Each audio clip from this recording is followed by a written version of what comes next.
Can I ask Court?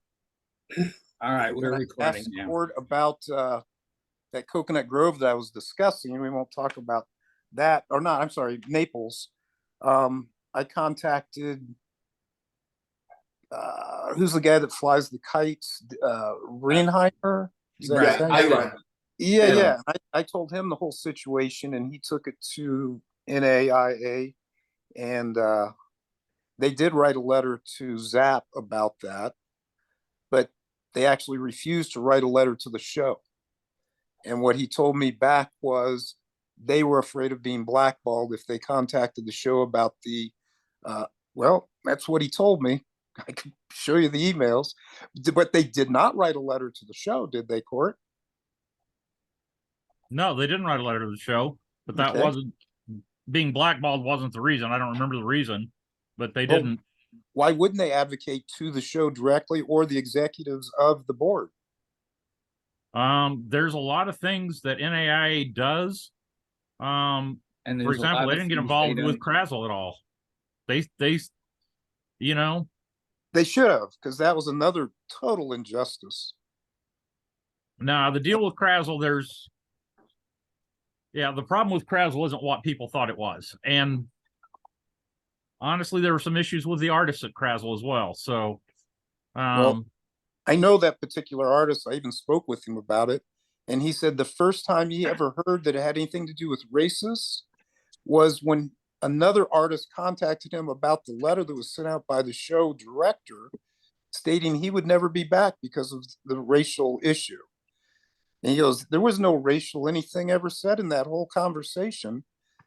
And all of a sudden he's blackballed from a show and never ever talked to the show director, or they never even asked his point of view. So, Kurt, what was that you guys thought that was the problem in Crasso? Because I wouldn't apply to that show, and I did the show last year. And I was about to walk over there to talk to Mark and Wendy when that was happening because I'm friends with them. Gug didn't want his photographs photographed with a 35 millimeter camera with close-up shots. No, Yeah. I understand that part, and Yeah. I know God also. It's like it doesn't have any races on him. So it was like They even when I defend them, they call me Uncle Tom and the tube thing. So just think about how crazy is that thing. Yeah. So what you think about what they were saying, Kurt? Because that's the part that I understand, because there was so many things saying that I don't know what was, because there was no police file. The police didn't file any charges. Right. Nothing really escalated to another thing, and everything that looks from the outside looking in, it looks like it was all BS. well, do you understand the history of the area? No, I do understand the area. There's a tension between both towns. Like across the bridge, it's like the railroad stories. Like this is the side for the white people, this is the side for the black people. There's always tension between both towns. All that stuff I know. This case, this area is more so like that than probably almost any other place I've been in. I drove across the bridge by mistake, and I didn't realize it at the time what I'd done, but it was, I mean, literally over the bridge. You literally over the bridge, and it's like driving from one world into another. What are we talking about? Krazel. Driving from Krazel across the bridge into Benton Harbor. Well, it's not. When was the last time you drove over the bridge? Oh, well, the last time I drove over the bridge, there's a guy on the side of the bridge, looked like he was about to jump into the lake and commit suicide. That's irrelevant to my question. When was the would have last been time? Year before last. Because I don't see it. I've driven across that bridge. I don't. It's I'll different, but it's not that different. 3 years ago when I did the show, I stayed with an interracial couple that lived in Benton Harbor, and I didn't see any racism or any issues with that. But I think the kid was looking to create a sensation on Facebook, in his social media. So I think he wanted to create that situation. And that Gug just got caught up in it. He was the guy that said no photographs. But now let's talk about the issue. Since you guys are photographers, now they're saying that they are going to allow photography. You can't stop someone from taking pictures in your booth. Legally, you can't. The only thing that you can say, the legal part, because I really took a look at that closely. And you know Caesar, the guy that does the climbers? Yeah. He has the same problem in Texas, and he actually went to court. If you can say no pictures and you inside your booth. As soon the person walks outside your booth, you cannot say anything about it because you're in a public view. And that's basically like I can go to a street and photograph a house because I'm in the street. Nobody can stop me doing that because I'm in the street in a public space. Anything that's public view, even if it's inside an area that's reserved for entering gated, it's still public view. Anybody can see it. There's no restriction that you kind of photograph that. So that's the thing. So that's the law. How you go about it, how you act, that's up to you. I think that the whole situation was handled really poorly by everybody. You know, I think that, I agree with that. Yeah. You know, I think it was poorly handled by the show and the city. no, everybody you kind of, you know, God handled it wrong. And the kid. The kid handled it wrong. Mark and Wendy should have never got involved. Here's the problem though. In their brochure or on their website or somewhere, it says, have courtesy. If an artist doesn't want you to take their picture, just move on. You know, they allowed for that, but then they didn't allow for that when actually it came up. Now, what a fucking smarmy kid, you know, with no respect for the person. He says, you don't take a picture, then you walk away. You know, why was he not taken to task? I mean, that's rhetorical. Who's speaking? I can't see your face, and it says art show on your screen. That's Allison. That's Allison. Oh. Hi, Allison. Hi, Allison. I'm Mark. Hi. Hi there. Hi, Mark.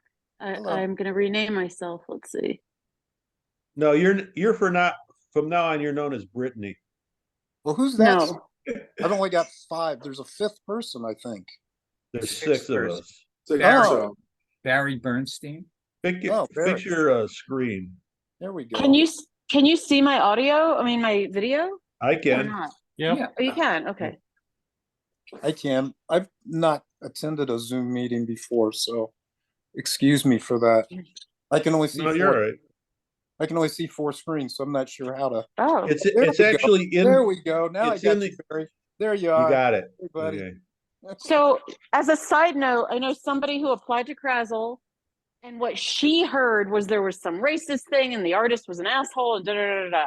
So It's all on interesting how- video. It was on video. The artist wasn't an asshole. I know. I'm just saying the hearsay, you know, from somebody applying, because she asked me about it. I said I've never done it, but there was a whole thing, and you know, and you know, so you know, I haven't been there, haven't done it, but I found it interesting to hear what her point of view with the hearsay was. Well, You know, the biggest problem was the show director's failure To enforce To their stop own it. rules. because she sat there and watched the whole thing go down and didn't get involved, didn't say anything, didn't stop it. She could have easily stood up and taken care of it. Right. Hey, I'm going back there. I didn't do it last year, but I'm going to go back there because I'd rather do that than Madison any day. And I'm bucking the trend because people love Madison. I didn't see it. I can't see how anybody would love Madison. Well, it's different market for everybody. You kind of, you know, there's some people that do really Yeah. well in there. Yeah, but when they have you line up at 5:30 to get into to set up, and you can't get in till 7:30, that has nothing to do with the crowds or any of that, and that's Oh, yeah. kind of how it started. That remote lineup, yeah, which they do at Tampa. Yeah, Gasparilla. Gasparilla, same thing. I have a Gasparilla story. If anybody wants to hear it. I do. Why not? Okay, I'm not going to tell you who it is. I'm You gonna happen drop to be a out for a minute. I'll be photographer. back in a little bit. Huh? I'm gonna drop off for a little bit. I'll be back in a little bit. Okay. See you, Court. Anyway, they sent him, before, like the day before actually the jury, they sent him a note and said, "Oh, we compared your images to last year's images, and we see that one of your images is more than 3 years old or something like that." And he said he didn't have time to change it, so they actually did the jury, and he got accepted before he could change it out. And then they called him. I don't know how much later, maybe I can't tell you how much later, but they called him Do and you mean said, like a couple days later though? I don't know, but I think so. After the acceptance came out, he accepted and he paid his money. He paid his booth fee. Okay, so this was sometime afterwards. They called him up and said, "Oh, I see that you didn't change out that image, and you sent in an image that was disqualifying, and since you broke the rules, we're kicking you out of the show, and we're keeping your money, and Ah. you're banned for life for doing the show." Oh my Wow. God. So here's a I know. question. Does the show say in their prospectus that images must be, say, 2 years or less? Yeah, Or 3 years, it does. I think it is. Yeah. Same thing the Winter Park, which is really Yeah. hard because it's really in some mediums, it's really hard to come up with 3 good images that you can use for jury every 3 years. It's almost impossible, in my opinion. Like And But here's the thing. But the fact that he was accepted though. And Yeah. then they're gonna keep the booth fee.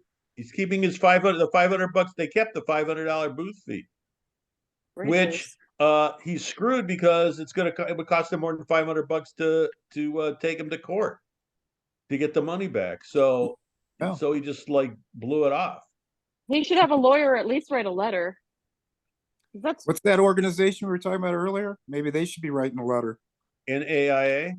Yeah, I don't like to say that, but yeah, I don't like to even mention the name. But yeah, maybe they should have written a letter. Aren't they artist advocates? Well, I don't know if he mentioned it to anybody. Yeah.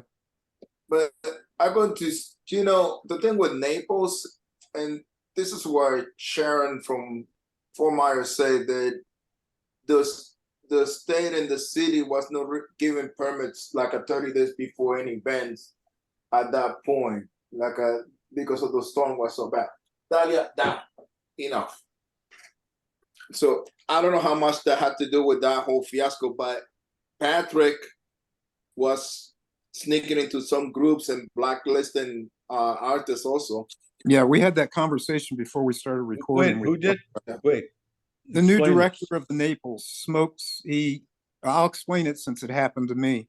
He made a fake profile a couple months before the jury and joined art fair reviews with it, saying he was an artist. Didn't use his real name. He used a name called Patrick Traveler.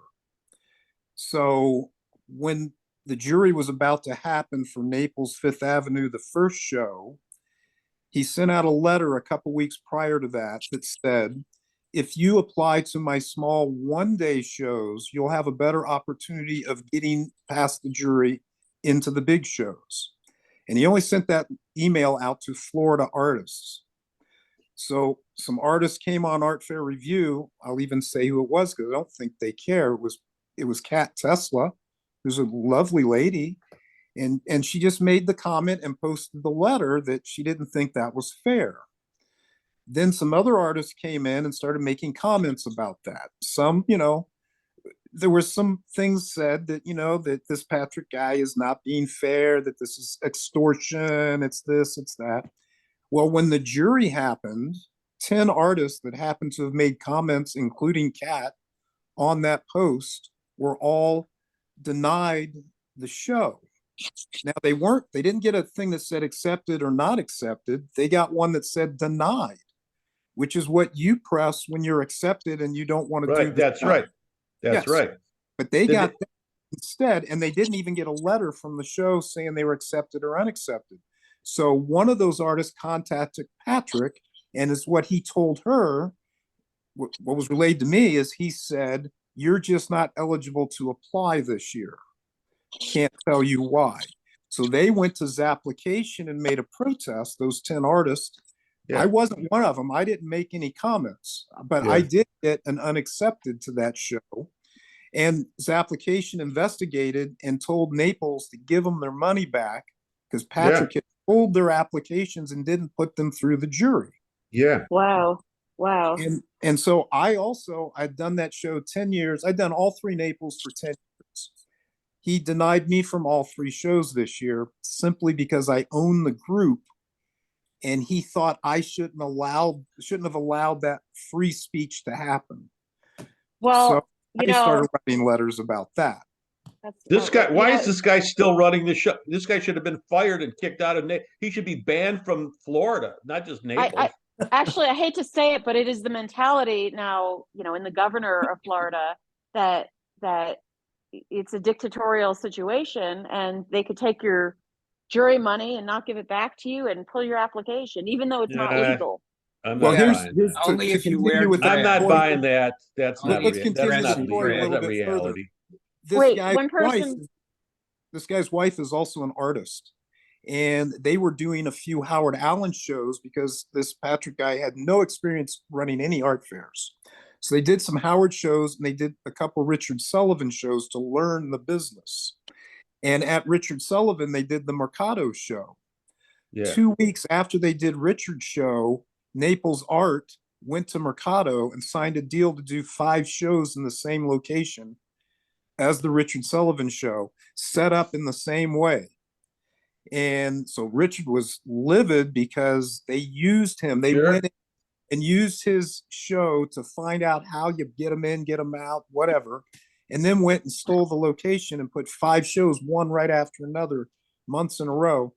And you know, the guy's just done these underhanded things. So I listened to a city council member meeting in Naples because they did Naples Art owed past due to the city like $7,000 or $8,000 from last year. So when they went to get the permits for this year, it was only several weeks before the show. They had already accepted artists, accepted their money, accepted their booth fees, and didn't even have a permit from the city. You know, Howard Allen's permit got pulled this year. And when they went for the permit meeting, there were several artists that sent letters to the city council about this Patrick Dennis. And one of the members of the council said that they had received a bunch of emails and that they were very curious about it, but they didn't really have a choice because Naples Art had been granted the property in the park to build the building. And their only income comes from the art fairs, their main income. So if they don't give them the permit for the art fairs, they won't be able to pay their grant money. Great. So it's a catch-22 or whatever you call it. The city even recognized there was a problem, but didn't want to address it because, and so now the part that you missed, Barry, was I also mentioned that last week, Don Michelle resigned from the board, and so did another board member who was the operations manager, all over Patrick Bennis and Frank, who's the executive director, and the way they are handling the art fairs and the artists at this point. Wait a minute. See, that bothers me too, because you don't quit. You stay in there and fight it. You get rid of the guy. You don't leave. Well, I think Don tried. I mean, I know I had several meetings with Don over the phone and in emails, and so did many of those artists. And I think he got tired of having, because they stopped the no pop-up tents they did again this year. And this Patrick Bennis pissed off rent tents for events, and they pulled out of all 3 events. So they said no pop-up tents, but we also have no rental tents available. They had no rental company that would come in and do it. So there was a bunch of artists that were involved in that fiasco, older artists that weren't able to put up, or maybe artists that had done the show for years and didn't have a flourish or a show off canopy, were just excluded and kind of, you know, not able to do the show. So you what know, happens? So they're ruining their own show. If that's the only way they're going to get money, listen, this word gets around. well, I that's the I goal. stopped doing it when the last director was there. I thought she was an idiot, and Marine. then Maureen, no, Yeah. not Maureen McGovern, but afterwards. But you're missing one thing, Barry. There's some people that make really good money in Naples, and they will put up with the crap because they make good money in the Well, show. fuck them. Fuck those assholes. But that's You know what? exactly true. It pisses me off. You know what? That's why the directors control this. We have all the power and we give it up. You know what? I'm going to say this again. I see this every week. If I had been 25 years old and I had seen what was going to happen, I never would have do this. This is only idiots accept this stuff. Artists are fucking idiots. There you go. It just upsets me to hear it's on and on and on, and it's worse and worse and worse, And hey, when it's really bad, I won't be around. So, How old are you? I just keep saying that to people. It's like I don't need to. This is everything I do in life. I don't need. If I see something wrong that I don't like, I stop applying to the show. It's no point to do it because it's going to get worse. Until then, I'm proving it wrong. Why are you going to put yourself in that situation? And that's when I'm not doing anything with Paragon because I don't want to cross hairs again with Bill. I know that's his how he is, and it's okay that he's like that. But I say it takes two people to be in the situation. I don't want to be in the situation, so I remove myself. So there's no point. I don't do Paragon myself, but I like Bill, but I understand he's a New Yorker and they have this attitude about them. Yeah. I've gone out to dinner with him and hung out with him and drank with him, but I'm not doing his shows. I just don't kind of. I did one. I did my obligatory one. Exactly. Yeah. I did a couple. I did 2 or 3, and then it wasn't for me. I just don't know. It's the same thing that I was just thinking about Bayou. Until they don't fix the logistic of Memorial Park, it's no point for me to go back there. There's another one I won't do. I stopped when they added that back loop on. So they took the back loop out. They took the back loop out. But they make so many renovations to the area. It looks gorgeous. But guess what? They don't have parking. Yeah, it's ridiculous. Until you don't get there, you don't realize that. And then you go like, oh, fuck, where people are going to park? If you're thinking about it. Is that the one that I read recently that the shuttles cost money to get there? Yeah. They charge 22 or something for the shuttle and then another 20 something at the door. Yeah. Let's do whatever we can to not get people to come, but we won't tell the artists. We'll advertise. We'll take that money and really advertise and get the artists to come to our show and raise the booth fees. Raise the booth fees. That's another thing. Naples has raised booth fees the last 2 years. Both years they raised it $100, so they're up $200. It's interesting about Naples because who needs Naples? You can go down the street. There's like the whole area's got shows. It isn't like you're going to miss some money by going down the street. Well, I know. I just paid $850 for a booth at Park City. Wow. $950 for Fort Worth. Hey, Fort Worth was $950. You're kidding? Plus $40 for the app fee. But it was worth it, wasn't it? To do Fort Worth? We'll find out. It's in 2 weeks. Have you ever done it before? Oh yeah. Is it worth the booth fee? I have a funny story about it. It's 4 days of nonstop selling, but at the end of the show, I went, well, it's a great show, but it's no better than any of the shows like 30 years ago. You're talking Fort Worth? Yeah, Fort Worth. I did a couple times, and I just, considering how many people are at that show, it didn't seem fiscally worth it for me. Well, I've got a Fort Worth story. I applied for it my very first year, and I got in. Oh yeah, 20 years ago. Yeah, Rip it up. It was my best show to date that I had ever done back then. I beat that number now, but and then I applied for 7 years after that and never got back in the show. And my first year, my application pictures looked like shit.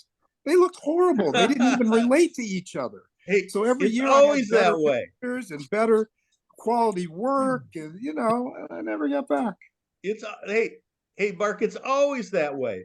The first year you do shows, you get into every show and you win the awards at every show, and you think, wow, this is great. And then you become just another artist, and you're just okay, Yeah. So Get Fort back Worth in is line, kid.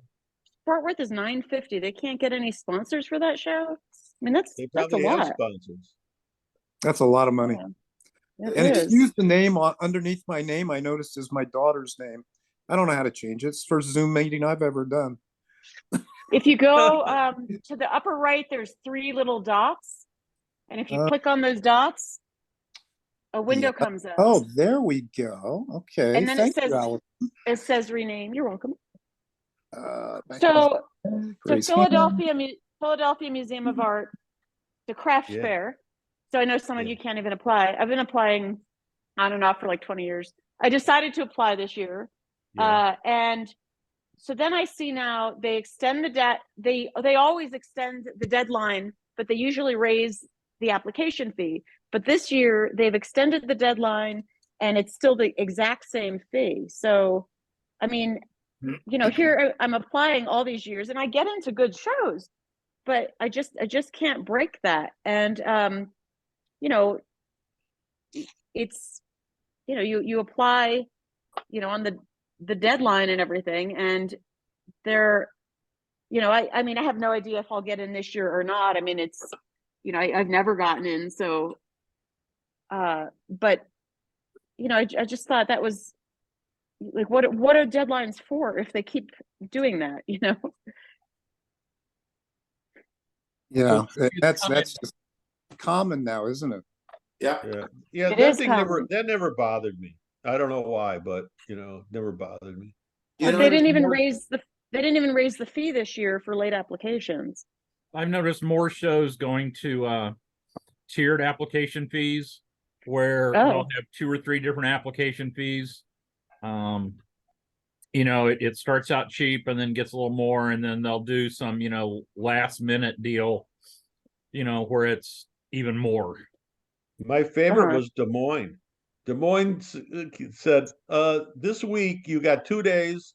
We'll give you 2 days, and it was like $20 or something. And then it The jumped first couple up. days.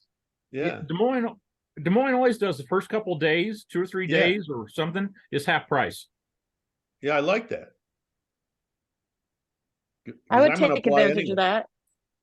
I don't apply. I got rejected this year, but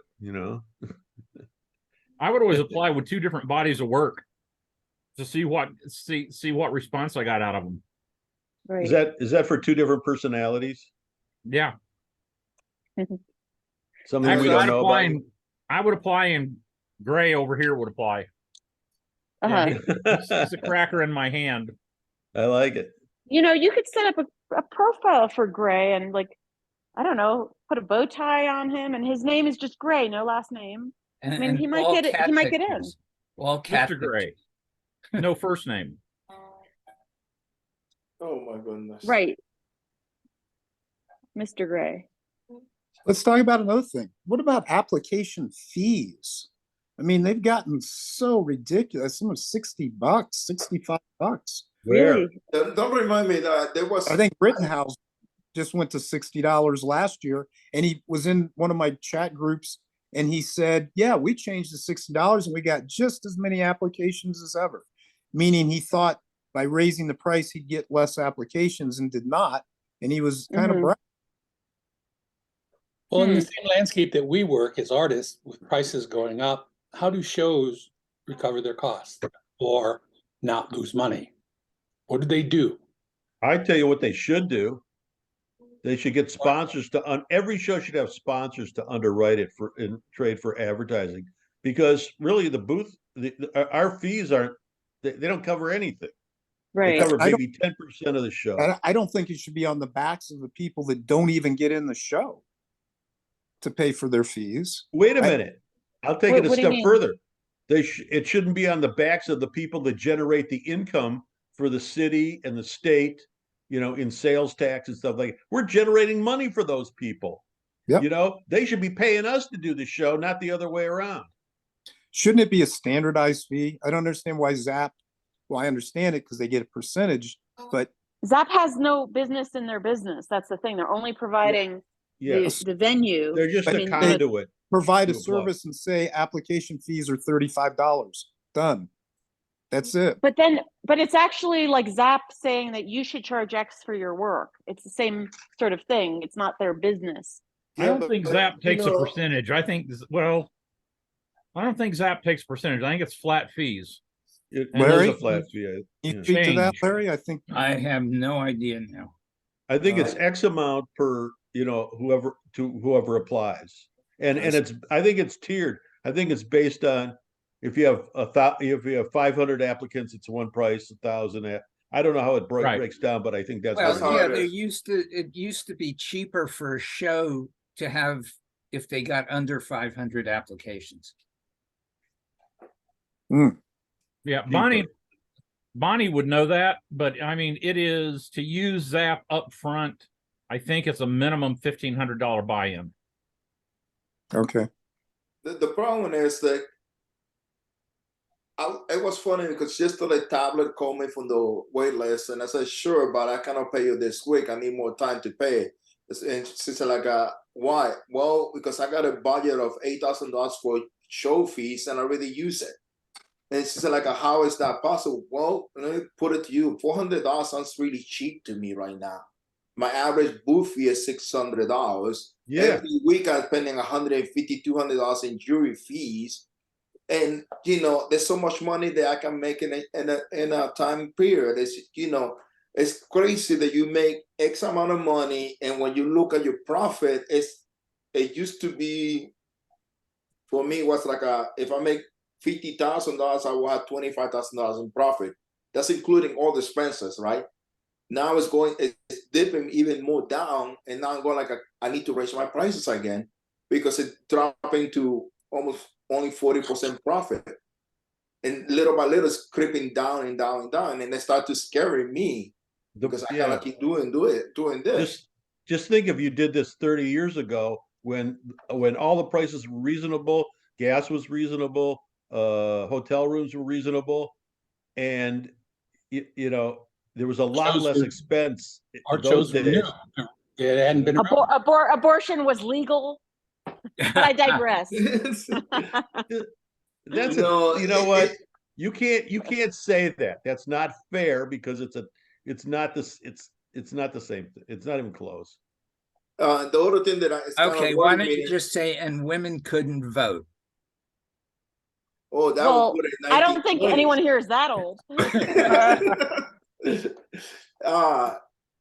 No, I'm the old other thing enough that that scared women me- couldn't have credit cards in their own name. Yeah, that was in Really? 60s. No kidding. Yeah. 70s. You know what? 70s. So in the You know, time, I the might get in years that trouble you've for been an saying artist, this. in the years that you've been an artist, what needs to change to make this different? Because what I see in the art show world, artists are very different in what they want, and they don't all agree on the same thing. And then they also don't want to work towards making something happen. They just want to talk about it.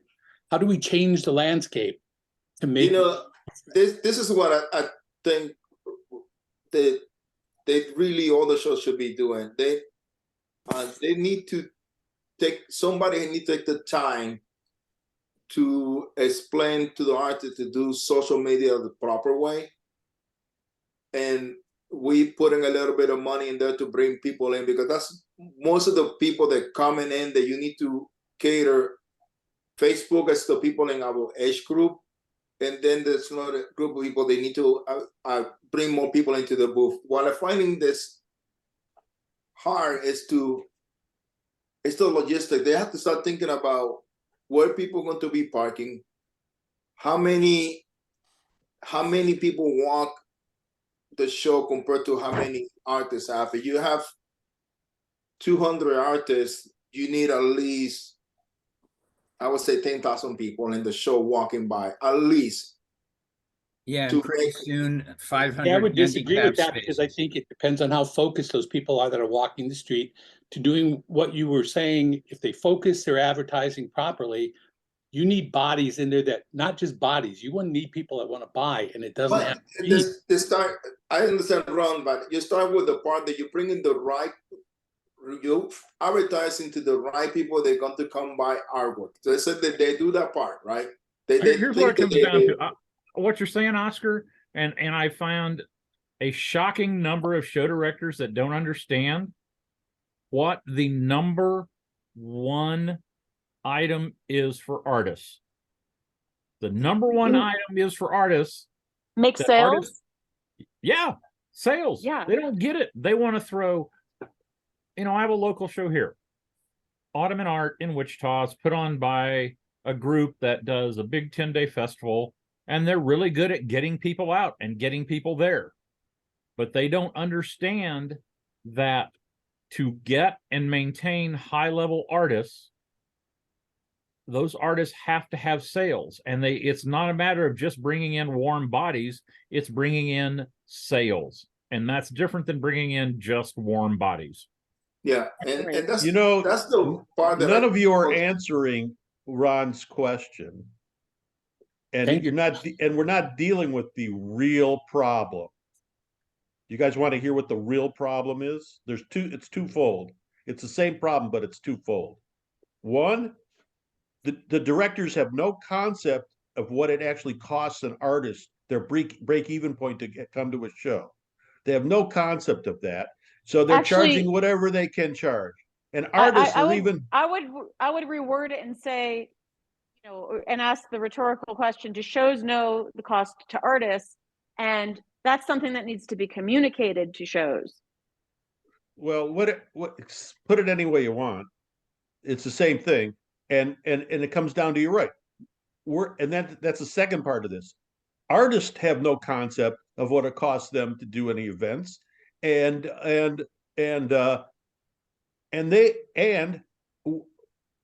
not, we have all this power, which is we never use. And there's always these excuses. Well, everybody thinks differently, whatever. Well, you know what? Maybe people should start thinking about us as a group instead of individually. The part of the problem is the people that do the best, get into the best shows, make the most money. They don't care. They don't care that, they're the ones that could have some influence, and they're keeping quiet. They're not saying anything. Yeah, they don't want to rock the boat. They don't want to. It comes down to people like me who say wait, stuff. you don't know. Hold on, you don't know what people are thinking, though. No, it doesn't matter what they're thinking. It's what they're saying. What they think doesn't mean shit. If they're on the inside track, everything. God, that's the problem. Rock the boat. So somebody that gets into Cherry Creek on a regular basis, or Main Street, Fort Worth, or Des Moines, is not going to. That's be right. Very vocal about making changes in the landscape because their landscape is great. Except that how do you know that? How do you know that they never? How do you know they never talk to show directors? I have to disagree with that, because seeing some of the people that are involved and that are on the board of NAIA, I see people getting into those shows all the time. I know people who we have recruited for the board, and they do get into the same people you're talking about. And I'm going to ask real quick, show of hands, how many people, year before last, because that was the one I did, year before last, how many people filled out the NAIA survey? I did. I did too. I'm banned from NAIA. I can't fill out anything. They won't even let me on their Facebook group. Yeah, because you banned me. I banned all their members because they banned me. Yeah. No, and Mark, you've been kind of a smart ass about some of this. Some of your comments are it's unfair. I'm gonna backtrack. Mark, I got an opinion. They don't want it. Mark, you asked why NAIA didn't do anything with Krazel. I will tell you, because NAIA had a group of people that looked into and talked to everybody involved. NAIA found out that, like Oscar stated earlier, the artists were somewhat at fault. NAIA is an artist advocacy group. We can't advocate for artists if they go out and start screaming at people. Okay? That's the reason. Minute. I watched the video. I don't see anything. What artist behaved badly? I didn't see that. The guy asked them not to take the pictures. Should have been the end of the story. Dude, once again, he lost his cool. And this is after a while. I know it's yeah, but he lost his cool. And I know that he did the same thing in Sarasota and then Howard Island show. Oh, I don't like photographs. I'll tell you that right now. I would have been him, because it's very easy for someone to photograph a piece of jewelry and walk into a jewelry store and say, "Can you make this for me?" I can make anything. So if you showed me a picture of anybody's work, I can make it. I can probably make it better. But that's why I don't allow photographs. None. No reason. Not to show your husband, not to show your husband, wife, so you remember later what you were looking at. Buy it now. You're here. There it is. Well, Mark, I allow photographs, and I encourage people to take them. And I've had, like, years later, somebody show me a picture of a bracelet that nobody else was going to make on their phone. So what I do is take a business card and draw it for them and put the stock number and the price. Okay, I go back. If I see somebody in my booth taking photos, I stop them and I say, I don't have a problem with you taking photographs as long as you ask first. And I educate them that I said, there are artists here that will get very upset with you for taking photos. So as long as you ask first, I don't have a problem with it. And, you know, I've really had some embarrassed people, you know, that I've stopped. But, you know, all of them have also turned around at some point in the conversation and said, thank you, we didn't know that. Back to your question, Ron. Yeah. I just think that it's going to take, this is the problem that I have. There's some directors that are just grabbing the money. And it's really clear to me that they only care about the money of the booth or whatever they're using it. I really don't think that none of them really care about the artist. And I'm going to say this with no kids asking anybody, right? But I compare Memorial Park to Backup Ranch, and as a 50 artist, and I did much better in that show. It was run a lot more smoother. Everything that you can ask for a show to be done, it was done in that show. And I don't understand why other shows don't do that. I know that she has a reputation of being a hardcore woman, and her line of business, I think that you cannot expect anything less than that. But because that's how it is. But I don't think that some shows are not doing enough to bring buyers to the events.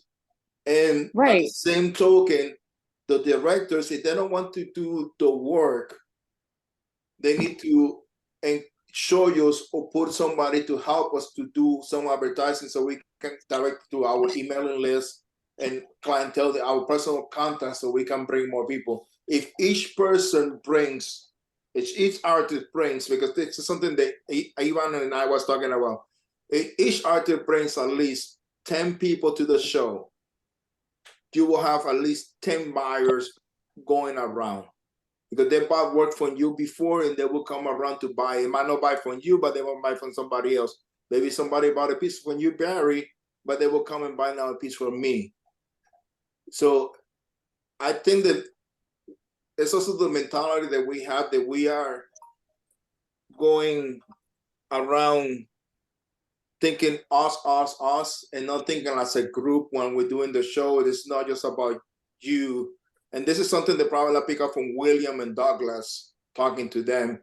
And it's just about, we have to pull as a group. It cannot be just one individual to doing this, because it's I agree with you. Every show, I mean, I send out, you know, email, I send a snail mail even for my whole group of summer shows. And you know, even when I'm at a show, I might take pictures of my neighbor's work and post, if they let me, and post it on Instagram. And so, and customers that are bored with my work might buy somebody else's work, like what you're saying, Oscar. I agree completely. And I routinely refer people to other photographers that I know in the show. Somebody I comes do that in looking also. for something. I say, I don't have it, but I know, go look at this photographer, or go look at, sometimes it's a painter, I send people other artists, But don't you think one of the fundamental questions we don't even ask when we're having a discussion like this, well, the part of and the want to problem know the is, answer to, is what is the promoter's objective in holding the show to begin with? What are they trying to accomplish? And does Well, any part of that significantly mean they're trying to draw people that want to buy art to their No. event? I've No, that's actually, not. I actually have answered this in past ones. Okay, so because you real can't. quick now, you're okay. One court, you said no, they're not, right? No, they're not. That's not. not in all they're cases. not. No, they're not. Right. They're not. And so go ahead, And Barry. that's the problem. Well, And what that's are why, you going to say, Barry? that's why I started out saying that, we need to make sure all art show directors need to understand that artists' number one goal for being there is to make sales, because that's a lot of show directors don't understand that. See, and I would back up even one. Just lay it on my. Ties into that, but I would. I'm sorry, Barry. Let me, if you don't mind, just It's let all me. right. Yeah, I don't know. Is to step back and say, okay, that's important for the artist, but what about the art buying community in that in that area? Where do they factor into this? Because NAIA years ago, when NAIA existed first, I'll call you right back. they had that four part. They had the artists, they had the promoters, they had the community, and then the art buyers, the artists, what they call it. They had a term for it, but there were like 3 or 4 factors involved with an art show. And I thought it was the best thing that NAIA ever put together, because it was conceptual and it said, these are the ingredients that go into an art show. And these days, be it Amy Amder, be it Howard Allen, be it Bill Kenny, be it almost any promoter out there, most of them don't have any pathway that's showing them these are the parts that need to go into this we're building here. All that I exists. do this, if I put these parts in there and I do it correctly, the show will be successful on its own and it will grow. I will need to feed it, but I am on the right path. But I don't think most promoters ever get to that point. So Barry, go ahead. I'm sorry, rambling there. No, that's okay. I see it from a different perspective because in my previous life, I actually worked for these guys that bought failed businesses and turned them into gold mines, and they just applied basic business sense to it. And I managed one of these stores, and what I had to do was I had to run a promotion every week, put something else on sale, and that's a business thing. Every retail business around does that. That's successful. The department stores, they run promotions all the time. Okay, so the question is, why are there so many art fairs? Why does every little town have one? Because it's a promotion for the city and state to make money, for the restaurants to be filled, for the hotels to be filled. It's and it doesn't happen. It happens sort of during off weekends or whatever. But why are there so many? Because they all make money. Because if none of these states and cities made any money from these shows, then they wouldn't have them. And the big lie is that they tell themselves, "Oh, this is a nuisance." The businesses around, "Oh, we don't sell anything, we don't do anything." It's a lie. We're generating income for all those people. Right. And that's and our problem is we don't tell them that. We don't pound it in and say this is because if you want to have us, then there's A, B, C, and D that you have to do to have a show, and you can't have a show, they can do whatever they want. It's free market enterprise, but that's the idea. That's the thing. You do some of these shows like I won't, like Birmingham, Michigan. You go do the show, and people are pissed off because they have to walk 2 blocks to go to their Starbucks because the artists are in the way. That's nice, It tells me they don't want us here, Whereas at one time you'd go to a show and they would be everybody'd be saying, "Oh, we're so glad you're here." Blah blah blah blah blah blah. It doesn't happen. It hardly happens anywhere now. But see, one of the things going to what we're talking about here and what you're saying that's always amazes me. What business in America of any kind does not pay attention to the patrons that come into their store that they need to sell to? And if the art fair industry, except for a few shows. But Well, they don't pay attention to who's coming. How do you judge if you're successful connecting the dots between the people that want to buy art that live in that community and the artists that you bring in to sell? Because we don't make any money unless there's people that want to buy. So the show has to say, we're going to reach out, we're going to grab all these people that we think, based on how we promote, how we advertise, who we want to reach, social media, whatever, being effective, that want to buy art. And then we're going to lay this palette of art, which is us bringing our work in. But if they don't connect those dots correctly, they don't bring in the people that want to buy art, our being there means nothing. But if they bring in people that want to buy crafts and they want to buy fine art, or they want to buy fine art and all they bring in is crafts, if there's a disconnect there, or their customer base isn't going to want to spend more than $50, there's a whole lot of us that are going to burn. So part of that is understanding, okay, who lives here, who wants to come to the show, how do we reach them, how do we bring them in, and then how do we lay the palette of artwork that they want to buy, because then we become successful. But Ron, the problem that we have is that most of the new people that come in to become in charge of the shows, they don't have no idea. They think the artists just do this for a hobby. They don't see it like they don't understand that the people doing art shows are doing this as a living form, like this is our main income. And that's the part that some of the shows are not grasping, some of the director. That's why right now you can only name 10 good shows, or maybe 10 to 12 good shows through the whole year calendar that everybody apply, because those are the shows that they understand that this is how the artists make a living. And they've been there. Those shows have been there for a long, long time. It's not like they're new. Yeah. And then but it's the directors shows that have come out, like Artisphere and Belleville and a few others, that from the start, they knew what they were doing. They figured it out. Why is it that that's so difficult for all these? Because the ego of the directors, because you have. That's right. It's the ego of the directors, because so how do we change the landscape then? How do you cannot change that if the director doesn't want to? I heard somebody, I'm not going to tell you the name of the show, but one other artist was telling him that he should talk to Stephen King, that this show has the potential of becoming a good show if he can talk to Stephen King and get guidance for him. He didn't want to hear that because he thinks that he knows what he's doing. And every time you grab a new director, there's a young director, they come from doing, I don't know, concerts, or they don't know the difference. That would be my point. My point is they hire event coordinators and not people that are art related. Here in Carmel, they had a great show that was run by a particular woman for years. When she left, her assistant took over and still did okay. Then she left and they hired somebody that's never even done an art fair. That's right. And it got worse. And then that person quit and they got another person. But so how do we work, no experience in last year with people that want to set up art shows then and do them correctly and give them our support?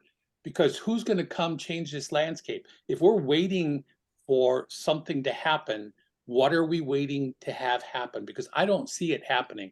Promoters are going to be very self-interested most of the time. There's very few that reach out beyond that. And I think the people that run those top art shows that have figured stuff out have a pretty good handle on it. But most of the rest of the promoters, including the Howard Allens, including the Amy Amders, including all the rest, don't have it figured out yet. So how do a lot of those top art shows happen to be nonprofits, and they have a mission. Doesn't matter. Well, I'm just saying, you're complimenting those shows, but they happen to be nonprofits and they have certain missions, not only for the show, but for the organization. But is like there education? Allison, you're making excuses for their incompetence. Actually, it doesn't matter. That's not, excuse me, Barry, that's not an excuse. It's a statement. the shows that are the best shows in the country happen to be nonprofits. That's a Is that fact. the only way that they But can they're cannot? and they're all run for-profits sort of not be similar. that- No buts, no buts. It's a fact. It's not my opinion. Well, but wait. Oh, I got Wait. one solution. Every show should have a artist on the board, and they don't. There's so many shows that here in Carmel, you try to help them, and they don't want the help. They don't want to hear your opinion. Right. And there's been a that's few where I shows say around that have had artist advisory boards, which usually Yes. are 4 to 6 people. And I think it's really great that they do that depending on who they ask, how interested they want to be. But yes, to give that input to say, okay, if you want to do things differently, these artists, us here that are examples of it, have done shows for decades, have done shows around the country. We've experienced all kinds of things that any given promoter in a community probably has not experienced yet. right. But we can offer suggestions to them that other people can't. But nobody wants, we don't either know how to approach them to set something up like another artist advisory board. Naya, which was there, went away. Now they're back, but I don't know how much they're going to be successful. The shows, how do we get this connection back to where our voices, those of us that are sitting here and others, can be heard and be able to make a point to say, what about this? Have you thought about this? Does this make sense? How do Okay, you? Ron, I'll answer a couple of your questions. Sure, One, all that information that you were talking about that Naya did years ago, it's still there. It's still available to show directors. Why did it not work? Why did Naya fail? It's not Naya's It fault. It's didn't not. fail. It's- Part of it was nobody wanted to get involved. Nobody wanted to get involved. Well, in they it. don't want to vote for members on the board either. They want to appoint them. That's a problem why artists don't want to be involved. Who wants Yeah. to be involved And I in an remember that artist group I that remember that has no personally. participation ability? That just as a side note, real quick, there were 5 of us on Naya originally that wanted to were making points about being able to vote for who sits on the board, the very point you're bringing up. And they said, well, they called us separately and they said, do you guys want to be on a group to figure out how we can do that? And every one of us, all 5 of us said, yeah, we would love to, because we would love to be able to vote on who sits on the board. So they put the guy who was in charge of Naya in charge of our group. And in 8 months, we never heard a single word from that person, not delegating any responsibility, not saying, why don't you guys talk about it amongst yourself? We'll come up with some ideas. We'll work on this. He never said a word. How are we to interpret that other than they didn't really give a shit about what we thought? So the thing just died and it never got off the ground. That kind of leadership from Naya is a waste of our time and fails to get us to where we as a group of artists, while we may not all be on the same page, at least to a common destination that benefits most of us, which is art shows that are responsive to the artist, art shows that are responsive to the public, and that connect those dots between the public that wants to buy art and us as artists that make this work with our sweat, that want to drive there, want to be part of the event. If we can't make those connections, we're just hoping for the best and rolling dice. Well, this is the thing. It's like even if the NIA is doing everything they can, if the directors don't want to get information and grab the basic information of NIA, they cannot force them to do anything. You can only give suggestion, and it comes back to the ego part. I'm going to tell you, for example, a Memorial Park.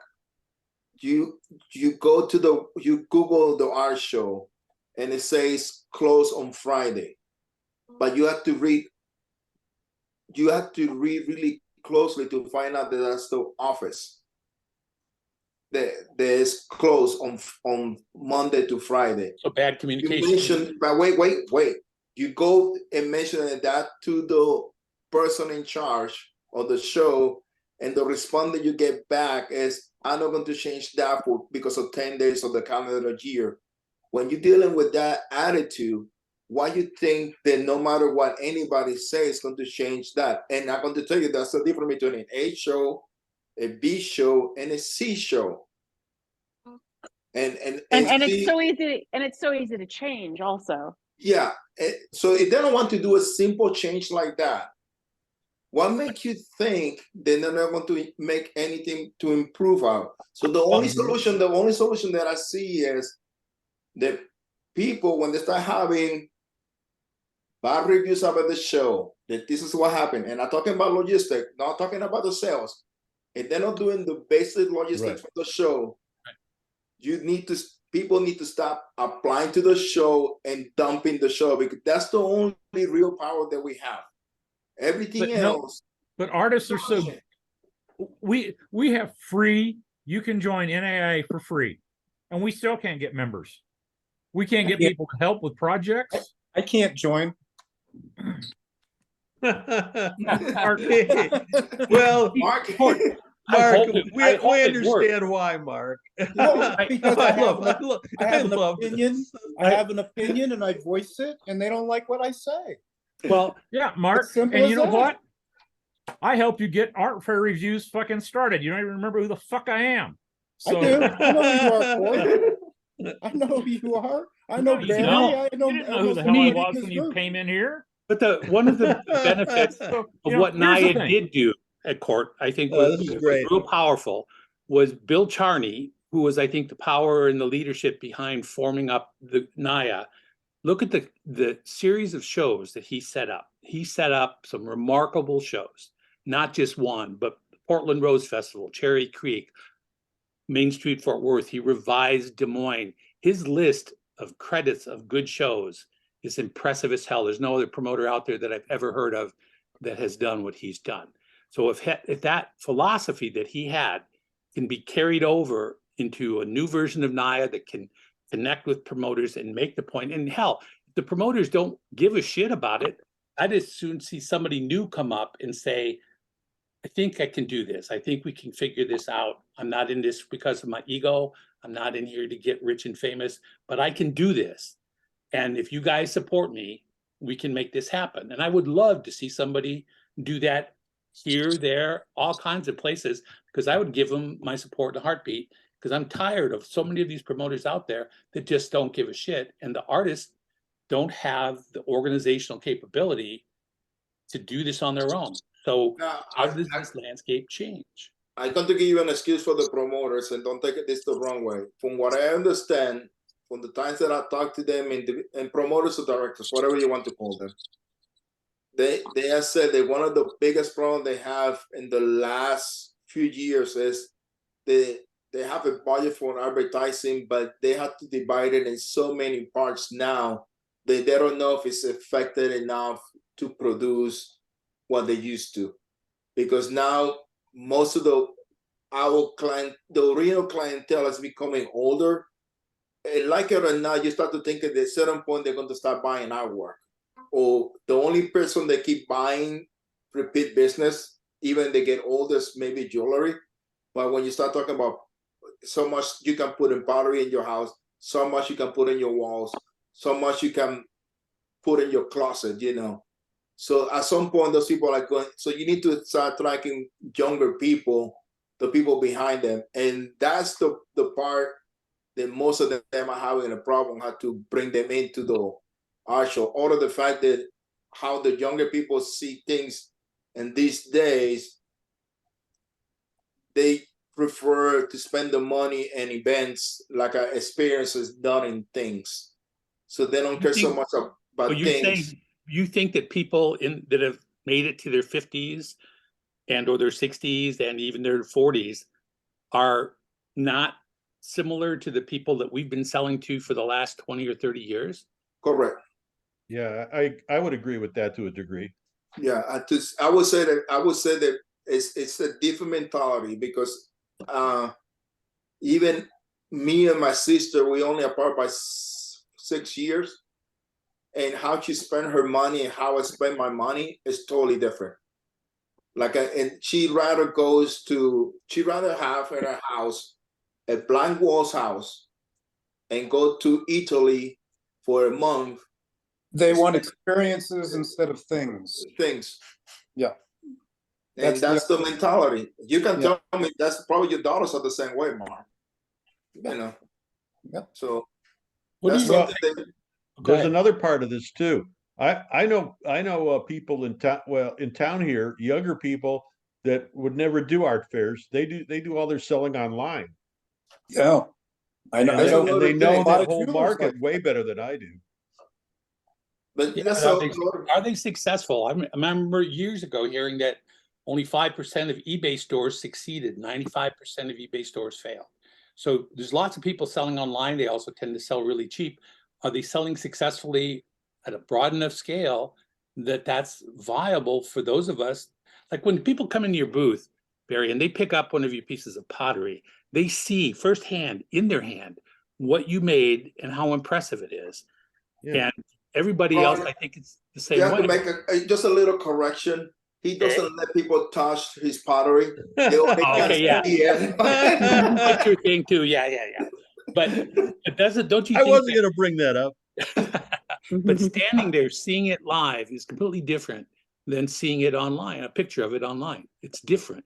And I think for people that are interested in buying things to connect with this art, that's a powerful, powerful thing that we have that we need to always make sure that we're using. But And I think that's one of the things shows are missing. Is yeah, they're and how do they missing- get that back, Court? From what you're seeing with Naya, where's Naya going with this? Do they see a need? we see all this. We see all this. Everything you've talked about, Ron, we see. But when you have like 8 or 10, I mean, there's probably 8, 9 active people that are there doing things. It's hard to get anything done. You know, I headed up the getting the survey done year before last. It's a lot of work. The reason I'm not on the board anymore is because I can't give it the time that it deserves. the day that they allow voting for board members might be the day that I help them get new members. And I've said that for a few years now. You know, I'm blocked because of the things I said. The things I'm saying are opinions. What's wrong with an opinion? If my opinion is not the same as yours, we don't go there. But I think the jury system is antiquated and wrong.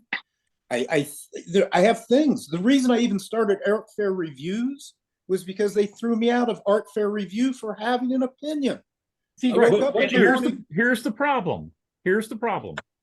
You have lots of opinions about what's wrong, but you don't have any answers to how to fix it. Bullshit. Now that's bullshit. Maybe I one of the started things Fair- that we need to I do. started Art Fair Reviews, started Art Fair Lounge. You don't think any of those things are trying to fix it?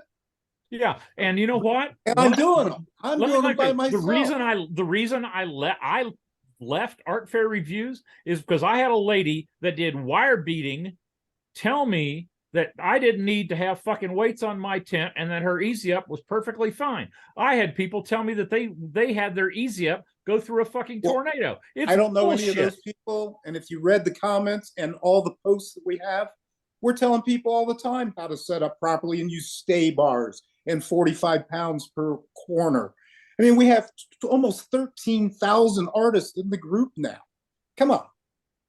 But since we've been in Let this me tell art you show what. world, have we ever sat down, had an opportunity even to sit down with promoters and say, what commonality do we have here? What are the objectives what if we were to define the top objectives of what an art show is supposed to be? Has that discussion ever happened with anybody that you've been involved with? And is it ever, more importantly, has it ever happened with enough promoters to say, we're interested, okay? Make sure you understand that we artists are interested in what's going on. Right. And One of I the things we've been participate. trying to work on, and this is strictly a manpower issue. There's literally hundreds of shows. You know what it's like trying to get contact information for hundreds of shows, hundreds of show directors, where that position changes every 2 or 3 years? Art Fair Lounge has 7,000 almost, or 6,000. Those include Art Fair directors and Art Fair artists. There's a connection right there. I can make a post today, and I'm going to, on what Ron just said. I'm going to make a post that says, what do you think an art fair should be, and what are the main factors that you think they should be there? And What are the every art most fair, important things that make an art show be successful? there we if go. What are can- the important things? I'll make that post Yeah. today.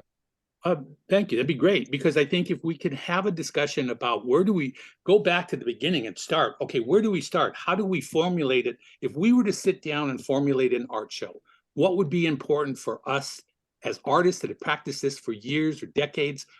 How do we make a good show? What do we need to see there to make a good show?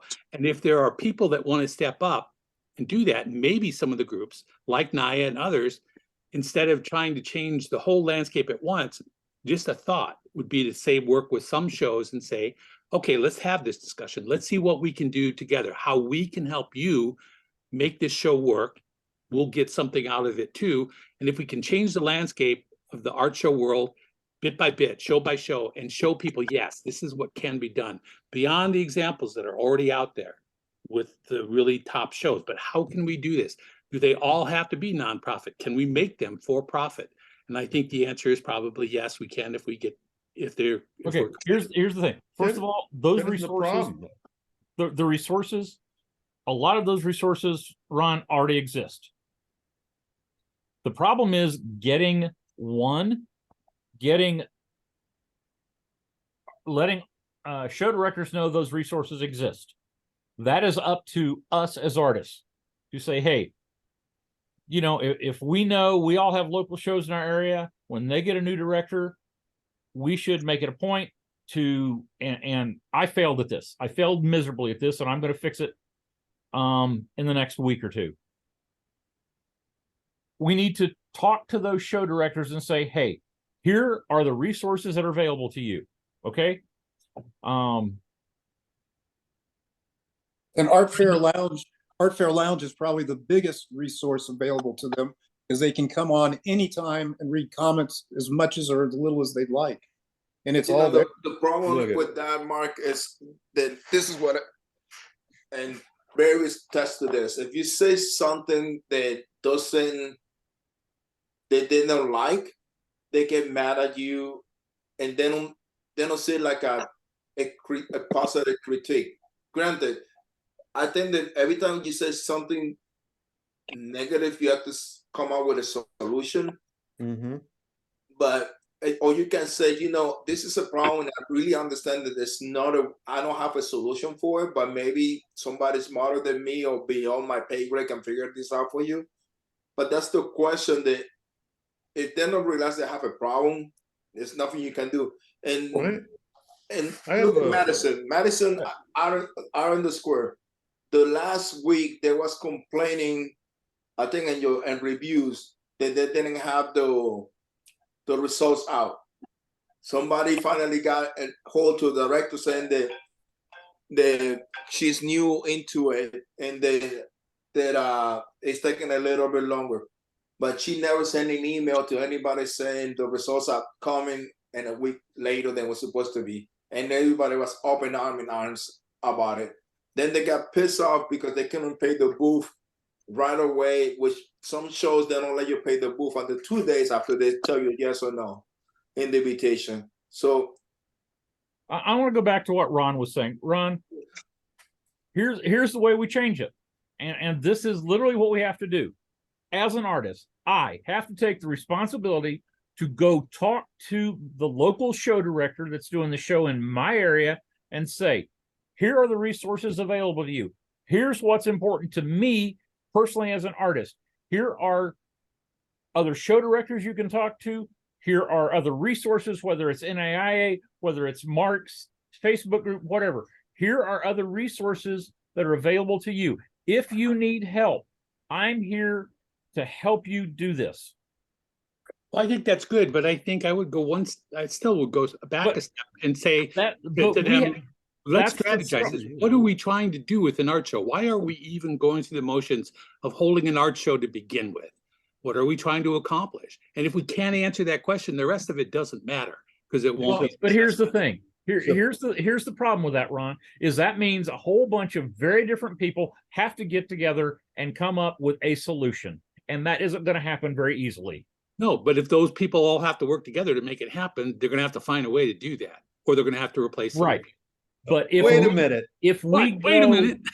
if we go and start that love this. one-to-one in person, face-to-face with our local show director, and we get that relationship started, that has to happen first.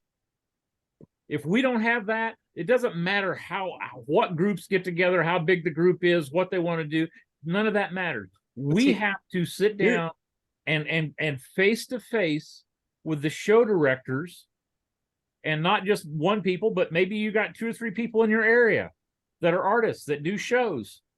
Invite the show director out, the 3 or 4 or 5 of you get together, have a little quick conference beforehand, invite the show director out, everybody chips in, buy them lunch, sit down and say, hey, we wanted to let you know as artists, these are the things that are important to us.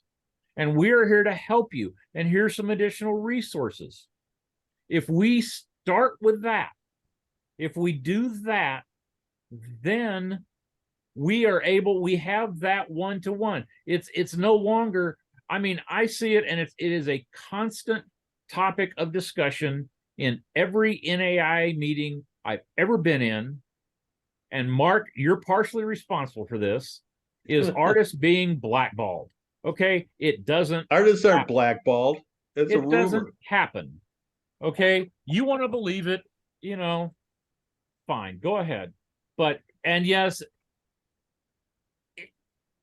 let me repeat that. It does happen, but it doesn't happen on the level that every artist thinks it happens. And they think that show directors, they put show directors up on a pedestal and they worship them. If you sit down and talk to the show directors will tell you, we want to know what we're doing right. We want to know what we're doing wrong. And if we're doing something wrong, tell us how to fix it. They're not going to ask us how to fix it. They're going to say, thank you for your suggestions, and then go about it doing whatever they did before. As Ron said, what's important to me isn't what's important to the Broad Ripple Art Fair, isn't what's important to the Carmel Art Fair. Broad Ripple was raising money for their event. They brought in a young guy. What's he do? He brings in more bands because he thinks more people are to come to see the bands and pay the door. Then he brings in more beer because he thinks they're getting a big cut off the beer money. Then he changes the hours from 10 in the morning, which it had been for 30 years, to 11 to 7, because he thought people would stay and watch music and drink more beer in the evenings. Right. But I think you're hitting a really good point with this too. What we're talking about is, again, fundamentally, why are you holding it up?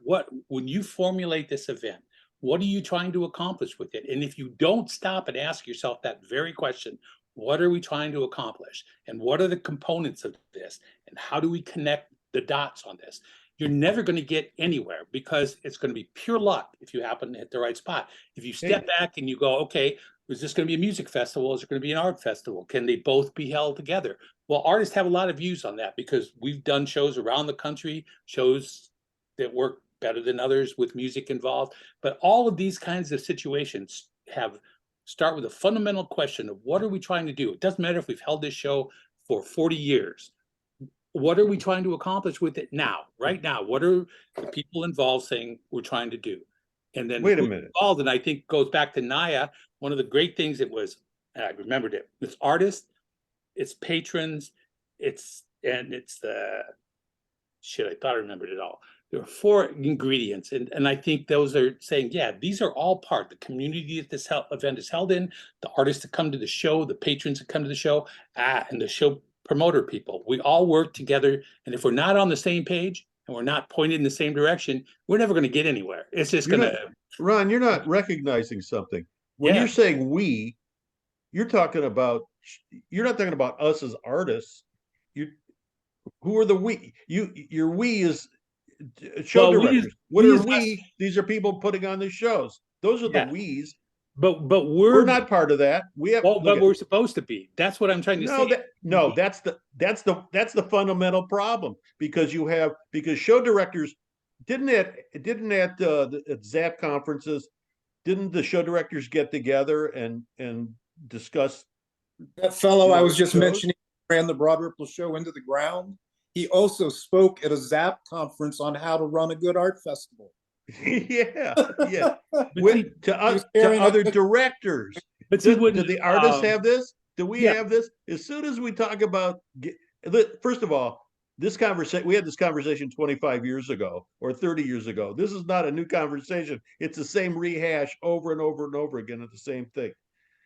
Secondly, we as a group do not get together and have these discussions. And when somebody suggests that we get together and do this, somebody says, that's a union. I don't want to be part of a union. Well, no, it can be an association of it can be a national association of artists that get together and say, this is what we expect out of shows. And it has to do with the logistics that Oscar said. Should we have parking? Should they be required to make sure we're hydrated? Or whatever it is. Should the hours be this right? Should there be, my big thing is always has been, if they have a gate fee, we should get a cut of that. Like every, would the Rolling Stones do a concert if they didn't get a cut of the gate fee? Come on, there's a reason for that. But I think we're talking, it's not that the points aren't valid, they are, but I think what we're talking is the points that come later. The fundamental points of starting, what is an art show going to try to accomplish when this event is held? That's the director's problem. No, that's our problem too, no, because we invest in that too. We're part of that investment in that event. Wait a minute.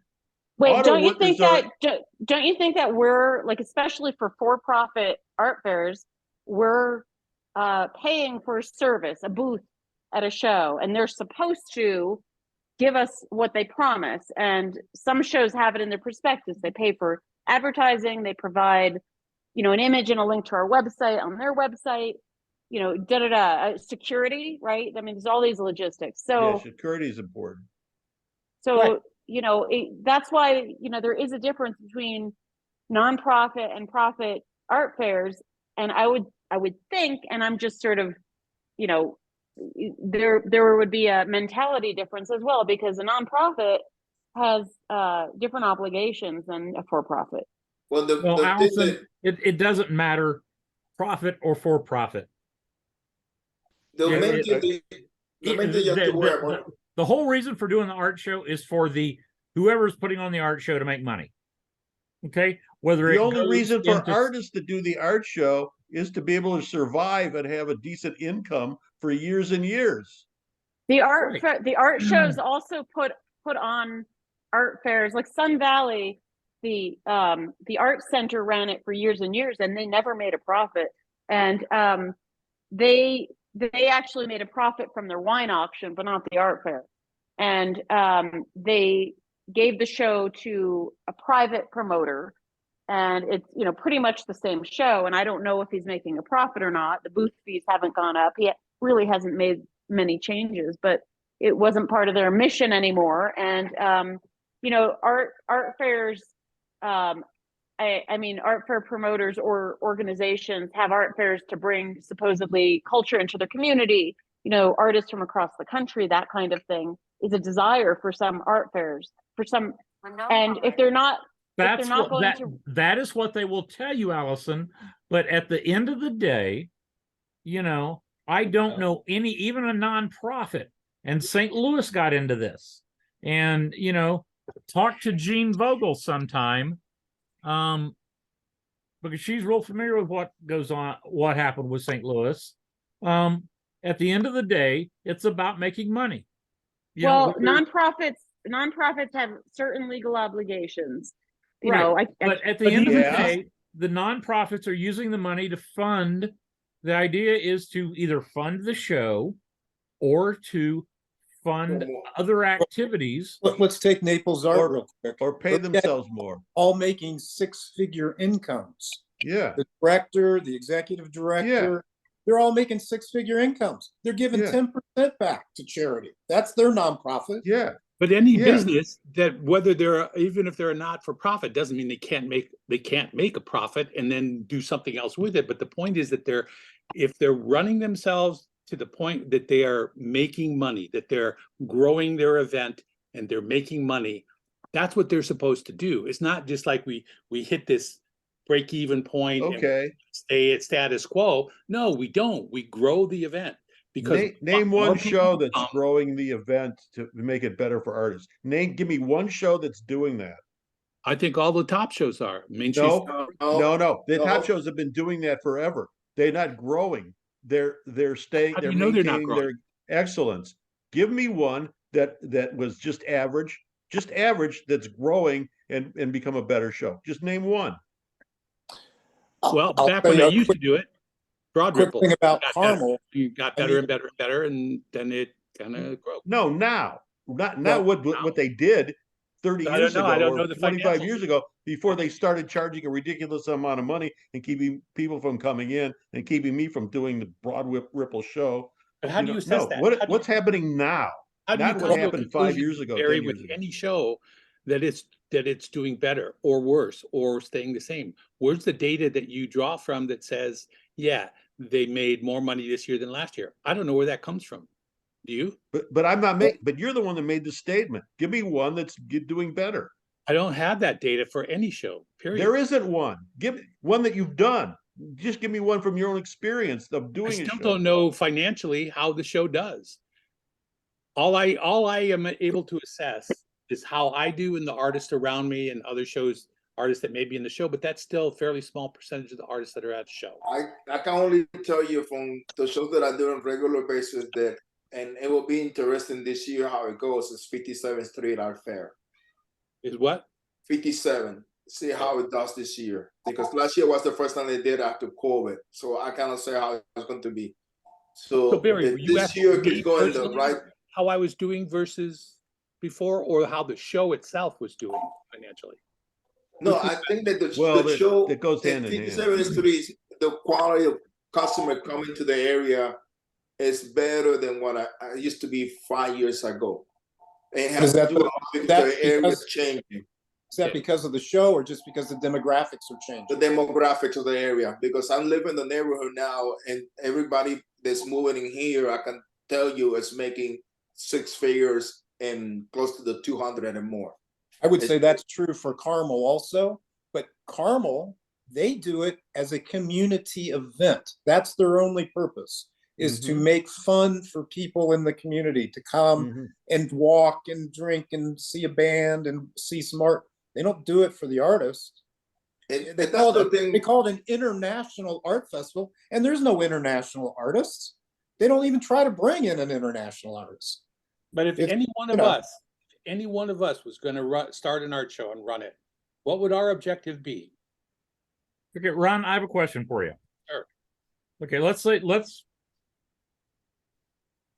say we all sit down and all ours sit down and they come up with this your plan for what makes an art show successful, and we come to an agreement. How do we get that message to show directors? How do we get show directors to buy in and follow those suggestions, those guidelines, whatever you want to call them? Okay, I think it's a good question. I really do, and I think, and I could be wrong on this whole course that I'm going on, but I think if the purpose of any business or any event is to step back and say, why are we doing this to begin with? What are we trying to accomplish? If you're being honest and you're just saying, we're trying to make some money, make a little bit of money, we'll be fine. That's fine. Then you answered the question, but it's not a very good objective you're headed towards. If you step back and say, why are we doing this? Okay. And how do we make this happen? Because it's not just a simple, it's not that it's so complicated. It's just that until you touch on the fundamental concepts that you're trying, okay, like they say, what's an objective? Or what's the mission statement? What's the objective? However you want to approach it, but say, what are we trying to accomplish and how do we plan to get to that point? And if that means we revise how we do things, if we've been doing the show for 25 years, but we can do it better, how do we do it better? What do we need to address? Maybe it's situations like, okay, do we add music to the event? Do we go on these side streets? Do we go move to the park instead of somewhere else? But we have a reason why we make those decisions. What are we trying to accomplish? And I think if you go back to the fundamental concepts, which is we need people to buy art. That's without people to buy art, the art show part's not going to work. A music festival, fine. But don't even think about the art show. And if you want to buy art, if you have people that want to buy art, what are you going to tell them about coming down here? Why should they take time out of their day to come down to this art show? Well, that's where we start to come in. Okay. But we're going to have, you know, the thing that I keep hearing, Ron, is like you asking. But how do we get that message? My question is, how do we get that message to show directors? you can even take it to another level, Court. How, even if you tell this to the director, how they can make this happening, because that's probably the part that we're missing. Because maybe the director said, let's give it the benefit of the doubt, right? Say that they know they need to do this, but they don't know how to do it. Well, that to me is where a possibility is that NAIA and its members and other artists could get together and say, look, let's do either the first part would be a written, like a forget what sort of. That's already done. Already exists, Ron. That's already done, Ron. Great resource, and then they cut it out, and they were doing it mainly for show directors, not really for artists. But did they step back to fundamentally? Exactly. That's right. We have our own issues, and we should decide what our issues are as artists without the directors, what we need to survive, what we need to prosper. That's a great word. What do we need to prosper? Not just survive. But they're not exclusive categories. They aren't, because when you're talking with the promoter and you say, look, if you put booths on this side street, the traffic on that side street, you really think it's the same as it on the main street? No, they're going to put the booths over there because they're not thinking about us. They think about what we need to tell them. Think about what you're doing and why you're doing it, and how you're impacting your very event. Because every artist, like you and me and everybody in this meeting, that leaves the show and goes, that guy had his head up his ass. That thing is so disorganized, blah, blah, blah. And nowadays with blogs, the ability to go on there and ream the person, you asshole, even if it was your own personal experience, they can be severely impacted in the artist community, and people may not want to touch that show, or their show will start to die. Okay. My answer to that is I'm sorry, Court. Yeah. And then I go back next year and do it again. Well, we just need to. We need to change. Am I right? Well, but we can't. People do. Just keep walking away from shows, and we don't try to change anything. Then that's our fate. Okay, we didn't like the show; it didn't work. We'll go somewhere else. But I'm going to tell you. I'm going to tell you what happens personally if you complain, make suggestions to make it better, do all this stuff. You get a reputation, not just with the directors, but with other artists like me. I had my best time when I stopped. When I said, I'm not gonna get involved in this. I don't care anymore. I don't, and that's why I don't write anything on social media. I don't do anything because it's to me it's futile. All it does is kind of get me in trouble. There was one show. Listen, there was one show where I got rejected, and we all know who it is, and we don't all know who it is, but I got rejected, and the person called me up and said, I want you to do my show. I said, but I was rejected. Don't worry about that. I want you to do my show, and all you have to do is analyze the show and tell me what's wrong and what we can do better. That was one person out of all the directors, and everybody else thinks, like, oh no, not that guy. We let him in. We're in trouble, And I get it from artists. Excuse me, I just want to say, there has to be a will from the show director in the first place. Yeah. So there's that whole mentality. I mean, here, like we have the Indian market, which is open to Native American people, and it looks just like a craft fair, and it's juried, and and it's of course been going on for like 100 years, so people know about it, and it's a destination, and the hours are very reasonable. Prior to it, there's awards ceremonies, and there's like the whole town, is everything is booked, and so it's a whole thing, and they put out this guide, and like a magazine, big magazine, but in it there was this really great article on how to buy art, and they talked about how to talk to the artists, and but also mentioned don't ask for discounts, and I'll find it because it was written so well, but it was very respectful towards the artist, but also saying, if you don't know anything about art, the artists are there to talk to you about their art, and don't hesitate to ask them, but don't ask them for discounts because the artists work hard. This is what you did. And I went on Sunday afternoon, and it's only a 2-day show, even though there's other events. And so many artists were sold out, but I'm talking about like 7,000, 20,000, like not inexpensive work at all. And it's such a fever. And of course the town makes money. All the hotels are booked. I mean, the sales tax, and all of that, they have to have sales tax licenses. So, but there has to be, from the actual show, the promoter of the show or director, whatever you want to call it, there has to be the will in the first place to create a good event for everyone. And that could be for our customers coming to the event. Like they need to have a place to rest, or where they can have water, or whatever the case may be. So, so for everyone involved. And, if there's no will and people are assholes, then, I don't know what you can do with that. If there's no will for them to want to do anything different, there's nothing that can be done about that. But I think one of the things that I was real impressed with NAIA when they first started was the fact that they were willing. They started that directors conference in the summer, and they tried to get directors to come and talk to directors about how shows were run. I think that's correct, right? They talked to them about what went into shows, what they could do differently, how to make their show more effective, what worked good for shows.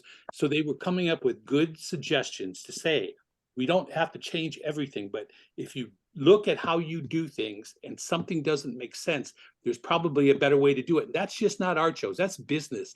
And that's kind of life in general too. If something doesn't work well, then you try to figure out, what do I need to do differently to make it work better? And that's absolutely right, you do. But except for one thing, Ron. Pardon? When other businesses are incompetent and they fail at these things that you're talking about, they go out of business. Art fairs just continually go on and on and on and on. There's no mechanism, just like there's no mechanism to boycott shows, because if you don't do the show, if en masse we didn't do the shows, they'd fill it up with whoever. There's no mechanism to really hit them over the head in a certain way, the directors, to let them know how strongly we feel. There's really no mechanism for that. But I think there was when NAIA first started, but then when NAIA died, that kind of went away, because there were a lot of those show promoters that came to these things that Bill Charney set up, run with the board. And I think Bill Charney was an impressive individual because he got people to listen to what he was doing. And again, I can tell you, I know one promoter for sure that she's told me that the biggest problem that she has, that she's still getting all artists, veterans artists into her show, that she only getting newbies. And you cannot say anything about it because she knows that's a problem. She needs to start wondering why is that. And it's what you were saying, Kurt, is there's always somebody new willing to try the show, no matter what. That's why outdoor production is still in the market, because there's always new people. And believe me, I wish I can do a show with Amy every other weekend in Chicago so I can sleep in my bed. But I cannot do that because the shows are not profitable for me. Yeah. And like I said, and the response that I'm going to get from her is your problem, not my show problem. Because you don't understand your market. And that's what, and I was using Amy for example, but there's a lot of people that promoted the thing the same way. It's not them doing something wrong, it's the artist doing something wrong. And right, Ron, I mean, that is why I've suggested a couple times is what I think the first step is we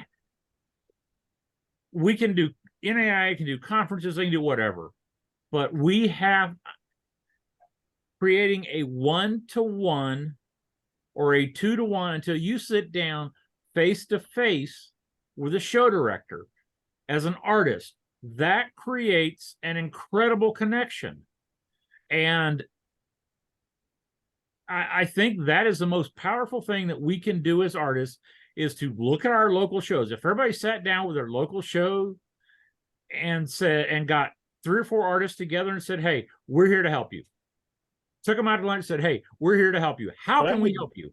But I would say, going back to putting together a prospectus that could be sent out to every promoter. They could throw in the trash if they want to, but it would be a well-reasoned, insightful thing to say, this is what art shows are supposed to accomplish. Okay. But what you Ron? are willing to do? No, I need to stop here for a second. Ron, are you willing to commit 12 hours to put that email list together? Email list of the promoters?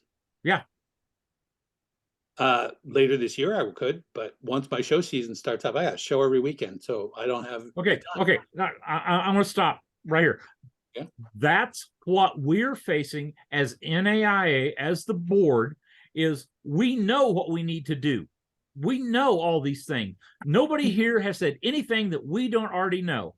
And a lot of this stuff we're already trying to do. The problem is, like I mentioned, there's hundreds of shows with show directors that are constantly changing. We need a good email list. But I think more than that, you need a prospectus put together to say, this is what we would talk with our local promoters We about. have that. That already exists. There Okay. is Court is saying that they don't have the human power to put all this together because No, there are but he 8 or says they 9 have that. artists. Where is that? Well, the best practices on the NAI website. The best practices for show directors exist. It's existed for years. The same stuff, Ron, that you're talking about was so great exists. It's available to show directors, but a bunch of the show directors don't know it exists. The problem is getting it in front of the show directors. There's always going to be a certain percentage of show directors who are going to say, fuck you, I know more than you do. Fine, we get that. But there's a lot of show directors out there that don't know.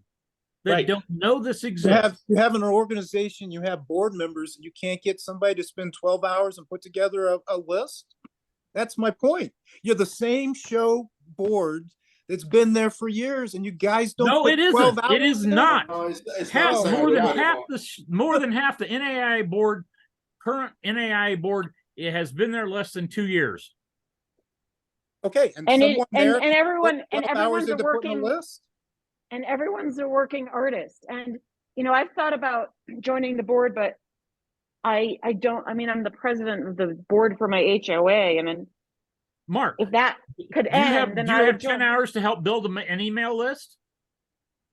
Yeah, I put it all into Art Fair Reviews, and I put it all into Art Fair Lounge. I put way more than 10 hours a week for this community, for this industry.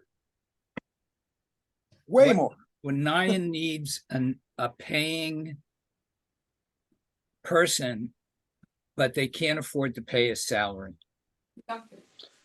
Yeah, so we need to get volunteers, and I hear all sorts of people complaining about things, but I don't hear anybody stepping up.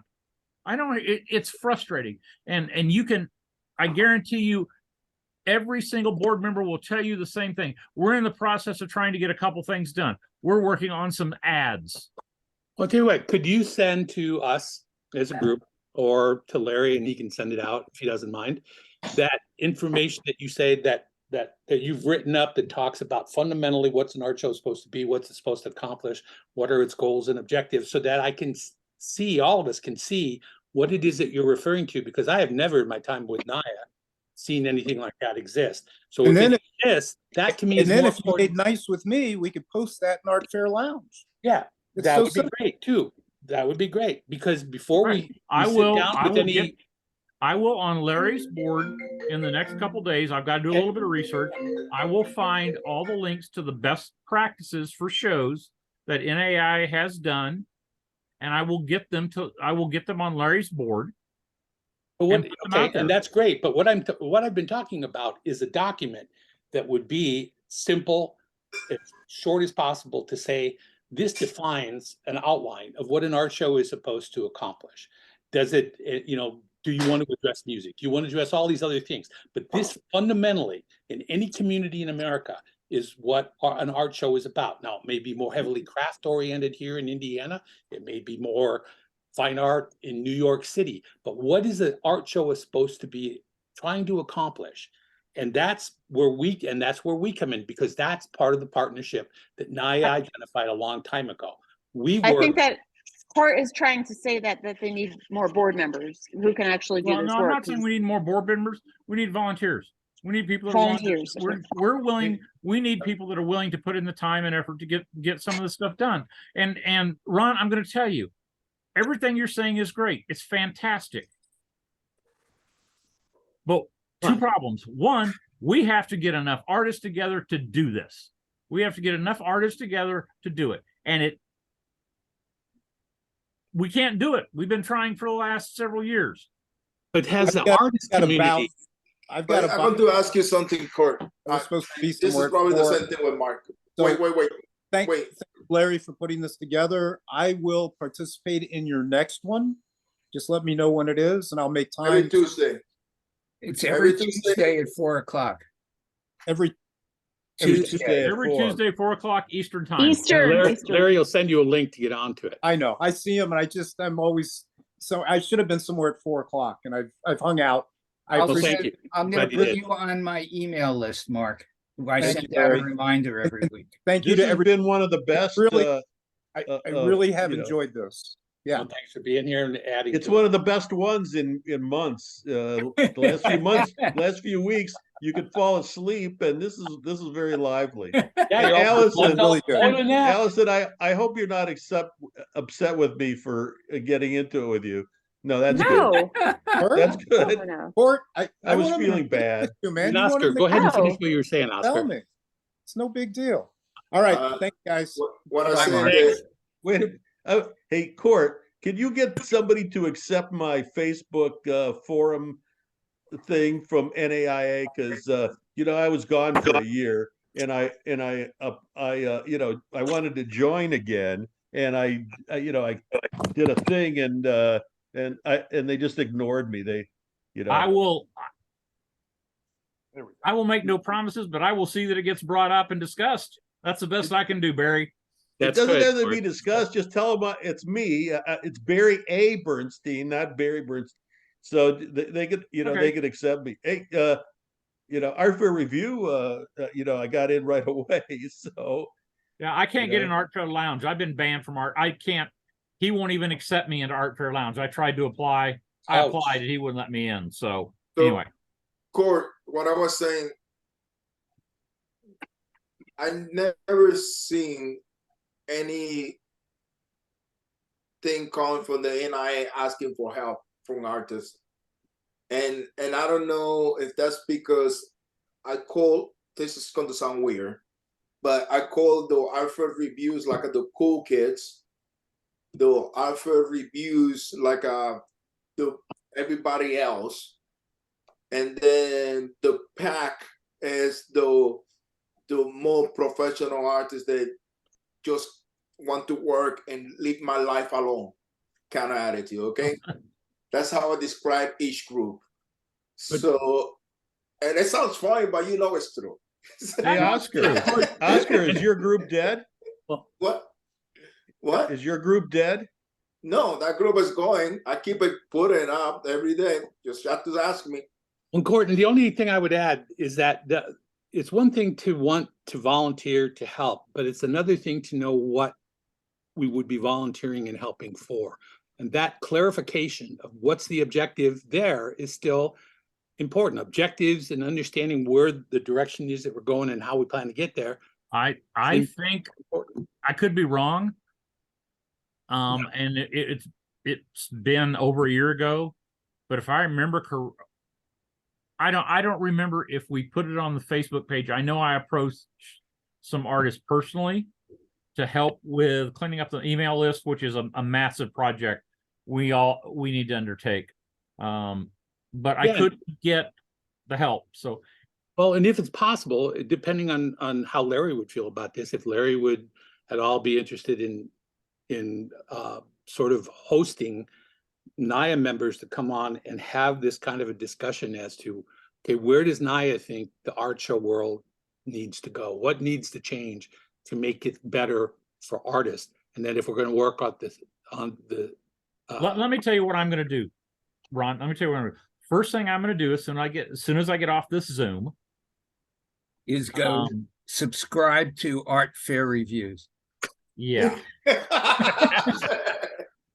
Actually, no you way. probably Not should. gonna happen. He'll take you today. I am going to post about this Zoom. Actually, no, I'm not going to do it immediately. I'm going to wait until Larry posts a link to the video for this Zoom On YouTube. And as soon as Larry does that, I'm going to go into the NAI board forum, and I'm going to post in the board forum with that link and urge every board member and every advisory board member to come and spend the time to look and watch this video. Because I think there's a lot of good information here. Well, there's a lot of experience between Larry and Barry and Oscar and everybody that's here that gets involved when we have these serious discussions. It's interesting and fun and educational, but it's also, I think, beneficial to the art show world to hear how people think, because people don't often ask other people what they think, and that's important. And then trying to understand more fundamentally the basic places that we want to go and how we want to get there, because very, very rarely do people say, well, where are we trying to go with this? What are we trying to accomplish?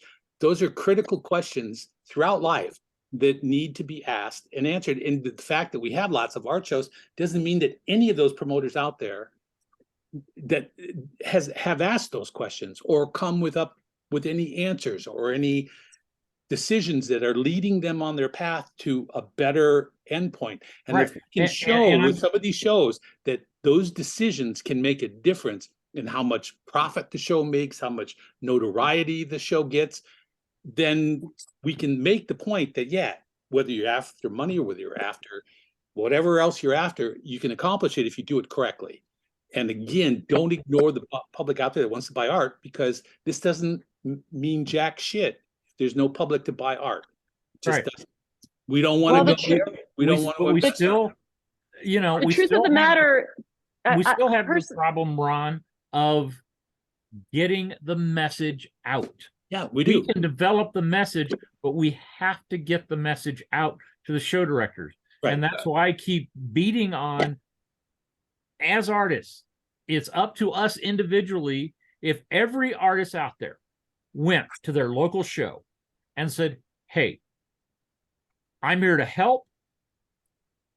What can I do to help you make your show more successful? And here's resources that are available to you right now, and got a couple, 3 other artists in their area to go do that. Can you imagine what would change if we did that with nothing else? I can imagine what would happen if we gave them a document that was very straightforward, very simple, and said, this is what we propose. But how do we get that document to them? We have to have the document first to give to them once, and then we figure out how to get it out there. Ron, this is the thing that I keep hearing, and it's like if I'm a director and you give me stuff for me to do, but you don't giving me, I got a list of things that you're giving me complaints, but I'm not looking at you. So how are you going to help me to do this? Are you going to put any other work? Because you're adding more stuff in my plate.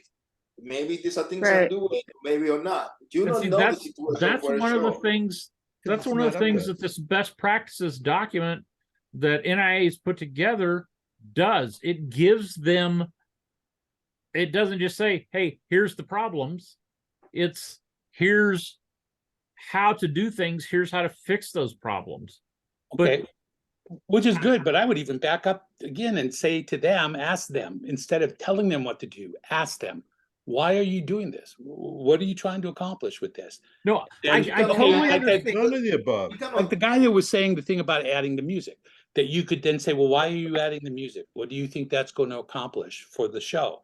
And what do you think how do you think your art buyers are going to respond to that? And why do you think that's going to be a plus to this? Because for an example in that situation, all of us could point to multiple examples throughout the art show world that we've been doing and working in that it doesn't work to mix music and art. It does on occasion. Music and art, food and art, we all know that. We all know these things. But a lot of these promoters don't. So Right. if we But propose how to them do and we ask get them, it? why are you doing it this way? Why are you adding this? Why do you want to hold? Why do you want to put booths all over the place here? Why do you need more booths instead Right. of more Okay. effective? But again, my question. Guys, stop for a second. Stop. Let me ask you this, Ron. If a promoter comes and says to you, Ron, I need you to spend $100, or no, let's make it really cheap. I'm going to make it. Can you spend $20 in Facebook ad? This is how you're supposed to do it, but you need to put $20 in your pocket to help the show. Are you willing to do that? I'm not going to. I'm paying. I don't think I understand what No, you're no, asking. no. Wait. Well, are you willing to do that? To do what again? To give them $20 If a for promoter Facebook? comes, a director comes and say, "Here's how you. I need you to make the shows more successful. I need you to spend $20 or $10 in Facebook's ad, and this is how you do the Facebook ad. They give you all the instruction how to do it. Are you willing to do that?" If I That's can be outrageous. convinced- That's outrageous. They should have a campaign, an advertising campaign, Okay, which so includes paid okay, ads. for- It includes paid ads. It includes editorials. They get people from the local. Wait, time out. Folks, I'm- I gotta go. I Okay. will tell you, I'll tell Or- everybody, okay. as soon Okay, as but- Larry posts the link to this video, it will get posted on the NAIA board with a strong recommendation from me that everybody go and listen to this.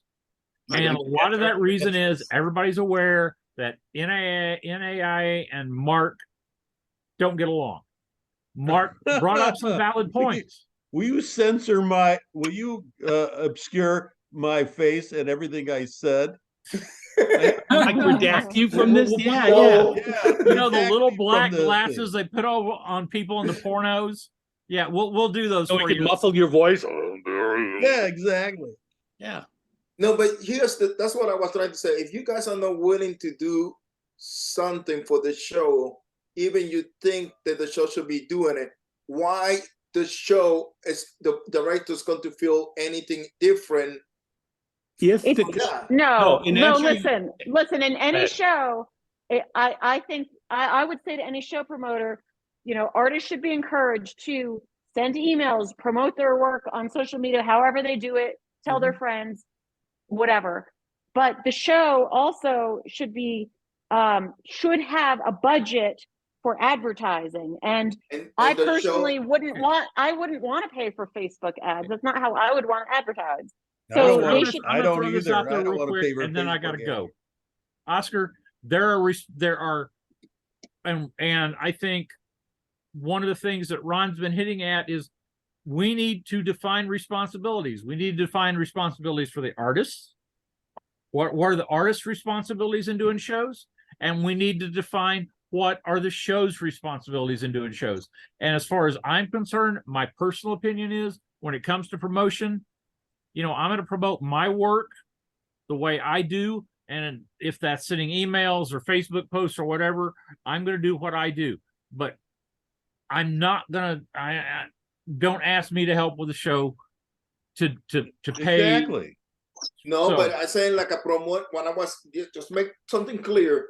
They're telling you here's how you do it. Facebook ad, $10 that you have to spend to promote that you're going to be in the show. I'm not spending money to promote their show. But as you I promote spent- your I- no, work, Oh, for but the- I think he's. Oscar, But I I think spent- I think spent- Oscar is saying I'm not gonna do promote that either. your attendance so people Yeah. will know that you're at the show. Is that correct? yeah, I'll I feel like tell a- people- I'll get my customers to come the way I want to, not through Take it, Facebook ads. take Right, it out of my exactly. booth, right? I will communicate with my customers the way I want. I will not spend money to do a generic ad to promote their show. Not going to do it. If that Okay. needs to be done, that needs to come out of my booth fees. And my Okay. answer to your Okay. question would be if I could if I could have confidence that what they were telling me to do made sense and I felt would make a difference, yes, I would give them the money to It's do it. not, I would it's have not to be up to them. convinced. It's not their business how I promote myself. It's No, their but business to truthfully, get people to come. If we in could general learn to and the whole effectively show. promote through Facebook, we probably could draw a lot of people to the show that we can't on our own because we don't know how, and it's not simple. Nothing that I've taken this Not class that on difficult. it, and there's nothing simple about learning how to promote through Facebook. It's I'll difficult. tell you what the core first problem is. The hardest thing for show directors to do is to cold call businesses to have money to underwrite the show, to sponsor the show. And that should be their main job before anything else, getting the money to underwrite the show and not get it from the backs of the artists who are creating money, who are creating income by being there. I can tell you from another by showing up. Wait, let Yeah. me just finish this. Yeah. And they don't want to do it except for the best shows because it's hard to go, and do the cold calls. I had friends that sold Yellow Pages advertising, and I'm telling you, I had stories and stories, and that's what they're doing. They're cold calling to go get an advertisement from a business that doesn't want to put up money for that for their thing. I'll But tell you, that's- yeah, you're that's right. it. But if you go on to the shows like Des Moines, like Main Yeah. Street or Cherry Creek, and you look Yeah. at the corporate sponsorship they have, it's massive. So you That's get a right, lot of because money. they do it right. That's right. They do it right. So it can be done How right. much is That the I booth know. fee? That's what I've been saying for But years. how much is the It booth can fee? be You still have to done. pay a booth fee. $850. Okay, it's so going up. doesn't make it. Are you saying regardless how you put it, you want the booth fee to be free, you want the jury fee to be free, and I didn't because say you that. did No, well, that's what you're implying. I don't think so I either. didn't say that. If we can go to a show and we pay $850 for a booth fee and we can sell $25,000 worth of our art, I don't care I'll about take it. 50 for a booth I'll take fee. it in a second. Right? Yeah, me too. Most artists I know would in Even a heartbeat. 10,000. If I did 10,000 and paid 850, Yeah. I'd take it. Exactly. Well, guys, How many Because times you I pay need to go 500 because I and got a barely job do to go. 2,000? Oscar, Bye, Oscar. pleasure. Bye. Hey, I'll talk to you, Oscar. Yeah, I would agree. I mean, I think it's No. what we would make from being in that event. Yeah, is under that- here's the thing. Cherry Creek hires a company to do their to get their sponsorship. Yep. All There you right, so go. that's how they do it. And they have an exclusive contract. That company cannot work with any other art shows in Denver. Great. Jim Right. DeLutis tried hiring them. But don't you think that's Well- okay? Because if at some point down Well, the of road, course it's okay. yeah, That's because they know how to do it. I was Right. at the NAIA conference where that guy gave a speech on how to get sponsorship. must have been good. Did you? It was really good. Did That they was ever a record that conference they had for? in Lancaster. Did they ever record that for? No. Shit.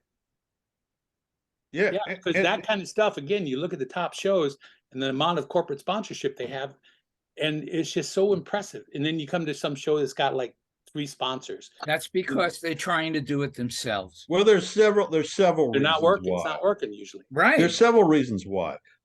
The shows that are the best shows that have the best artists, they're getting the sponsors are standing in line because they want to associate their product, their best car, their branding top themselves, with yes. the best artist. There's a commonality there. There's a thing. Right.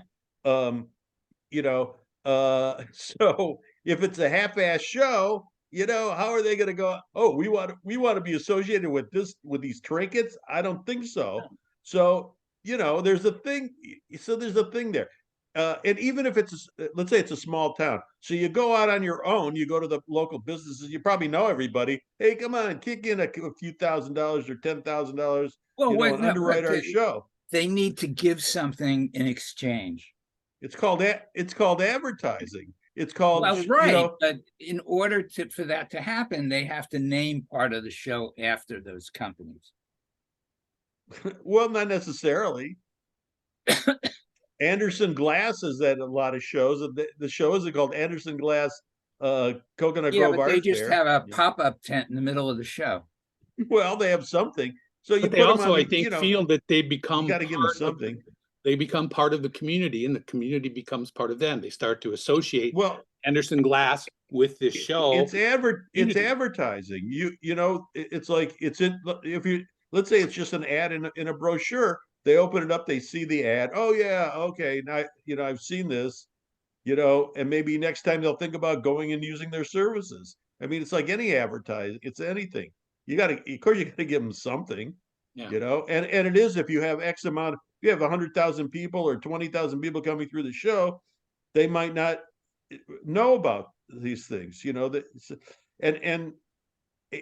just it's advertising for them. And like, Coca-Cola and Pepsi don't need to advertise. Everybody knows them, but they still do it, so Right. so But like it's a Larry was natural saying- thing, you know.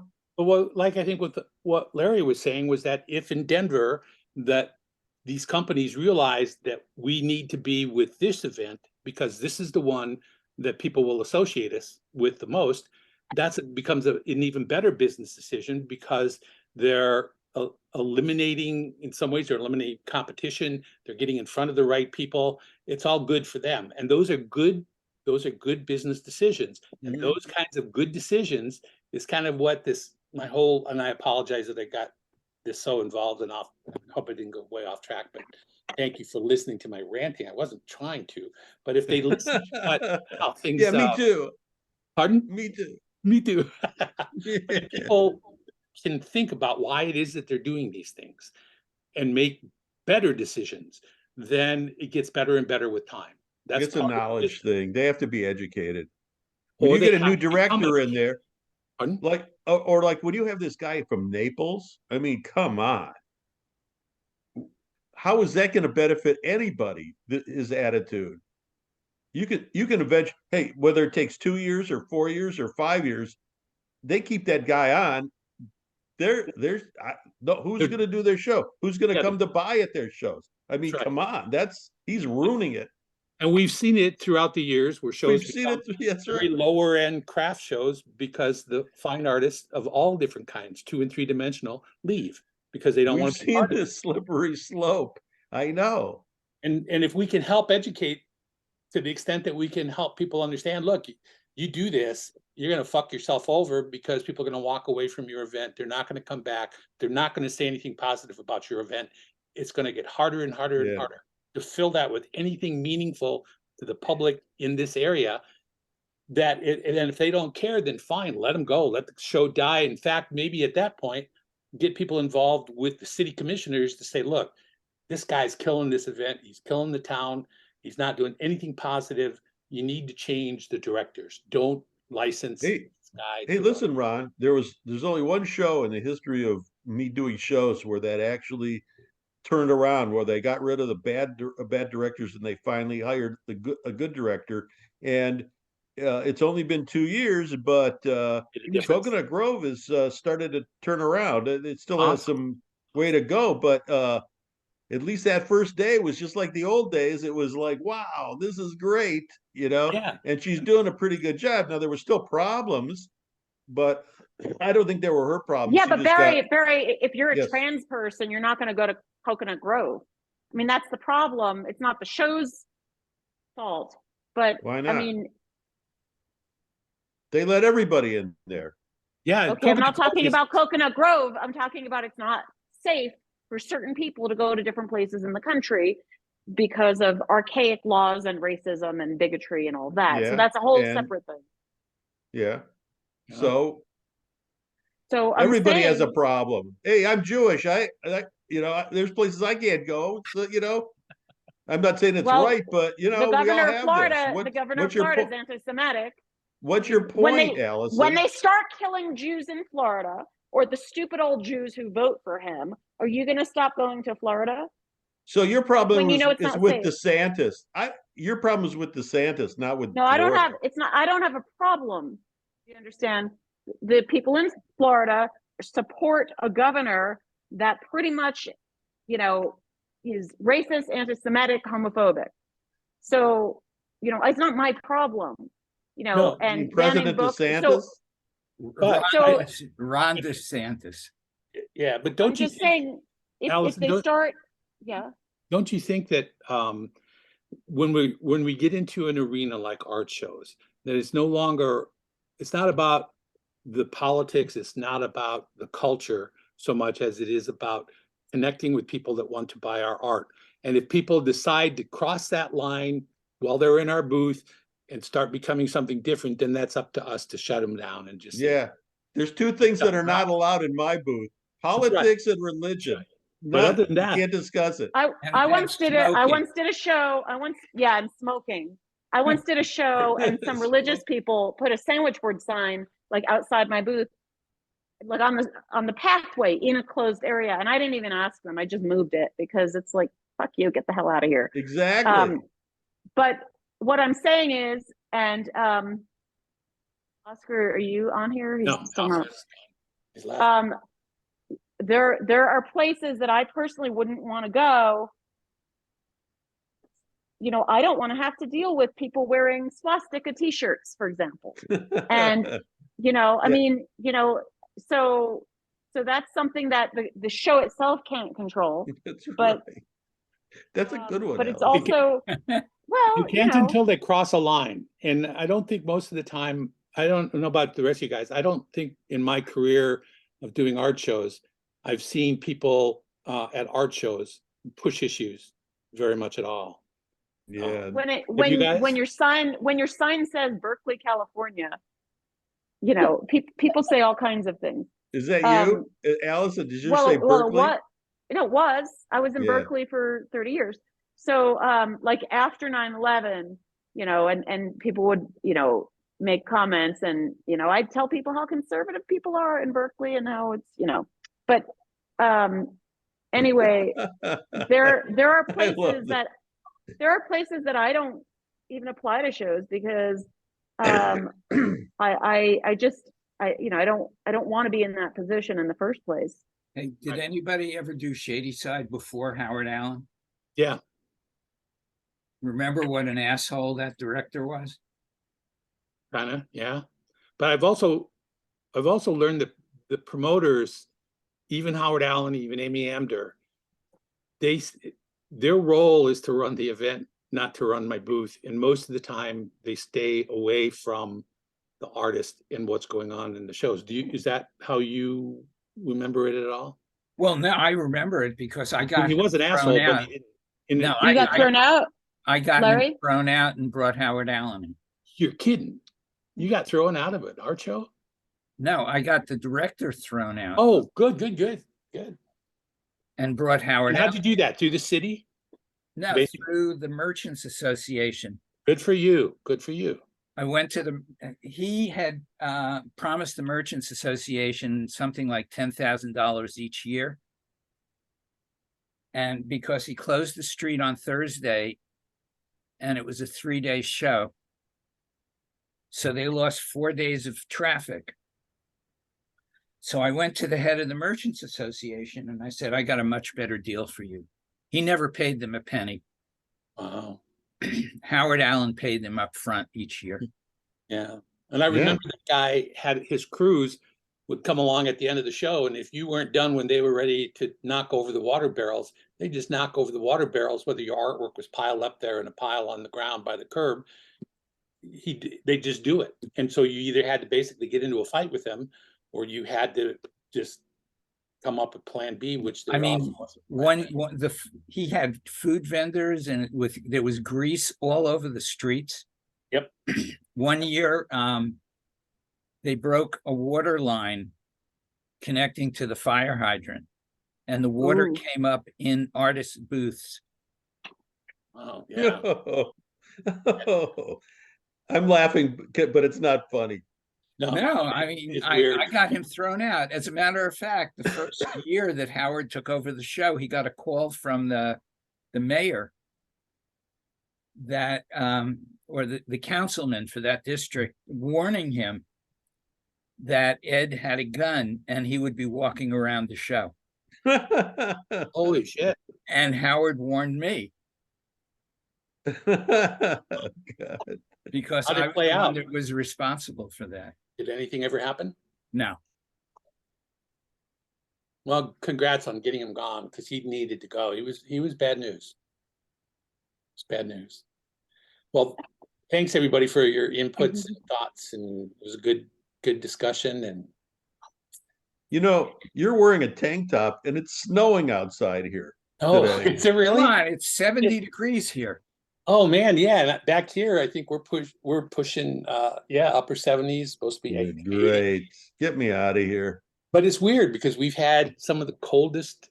We had a period back, I think it was in January, where temperature dropped 49 degrees in 3 hours. Yeah, it's 72 right now. 72. Look All at those right. poppy fields out there. Man, I wish I was out there. See you next week. All Thank you, right. Al. It was fun. It was good. Thanks, Larry. All right. Bye. Bye, everybody. All guys. right, bye, everyone. Bye.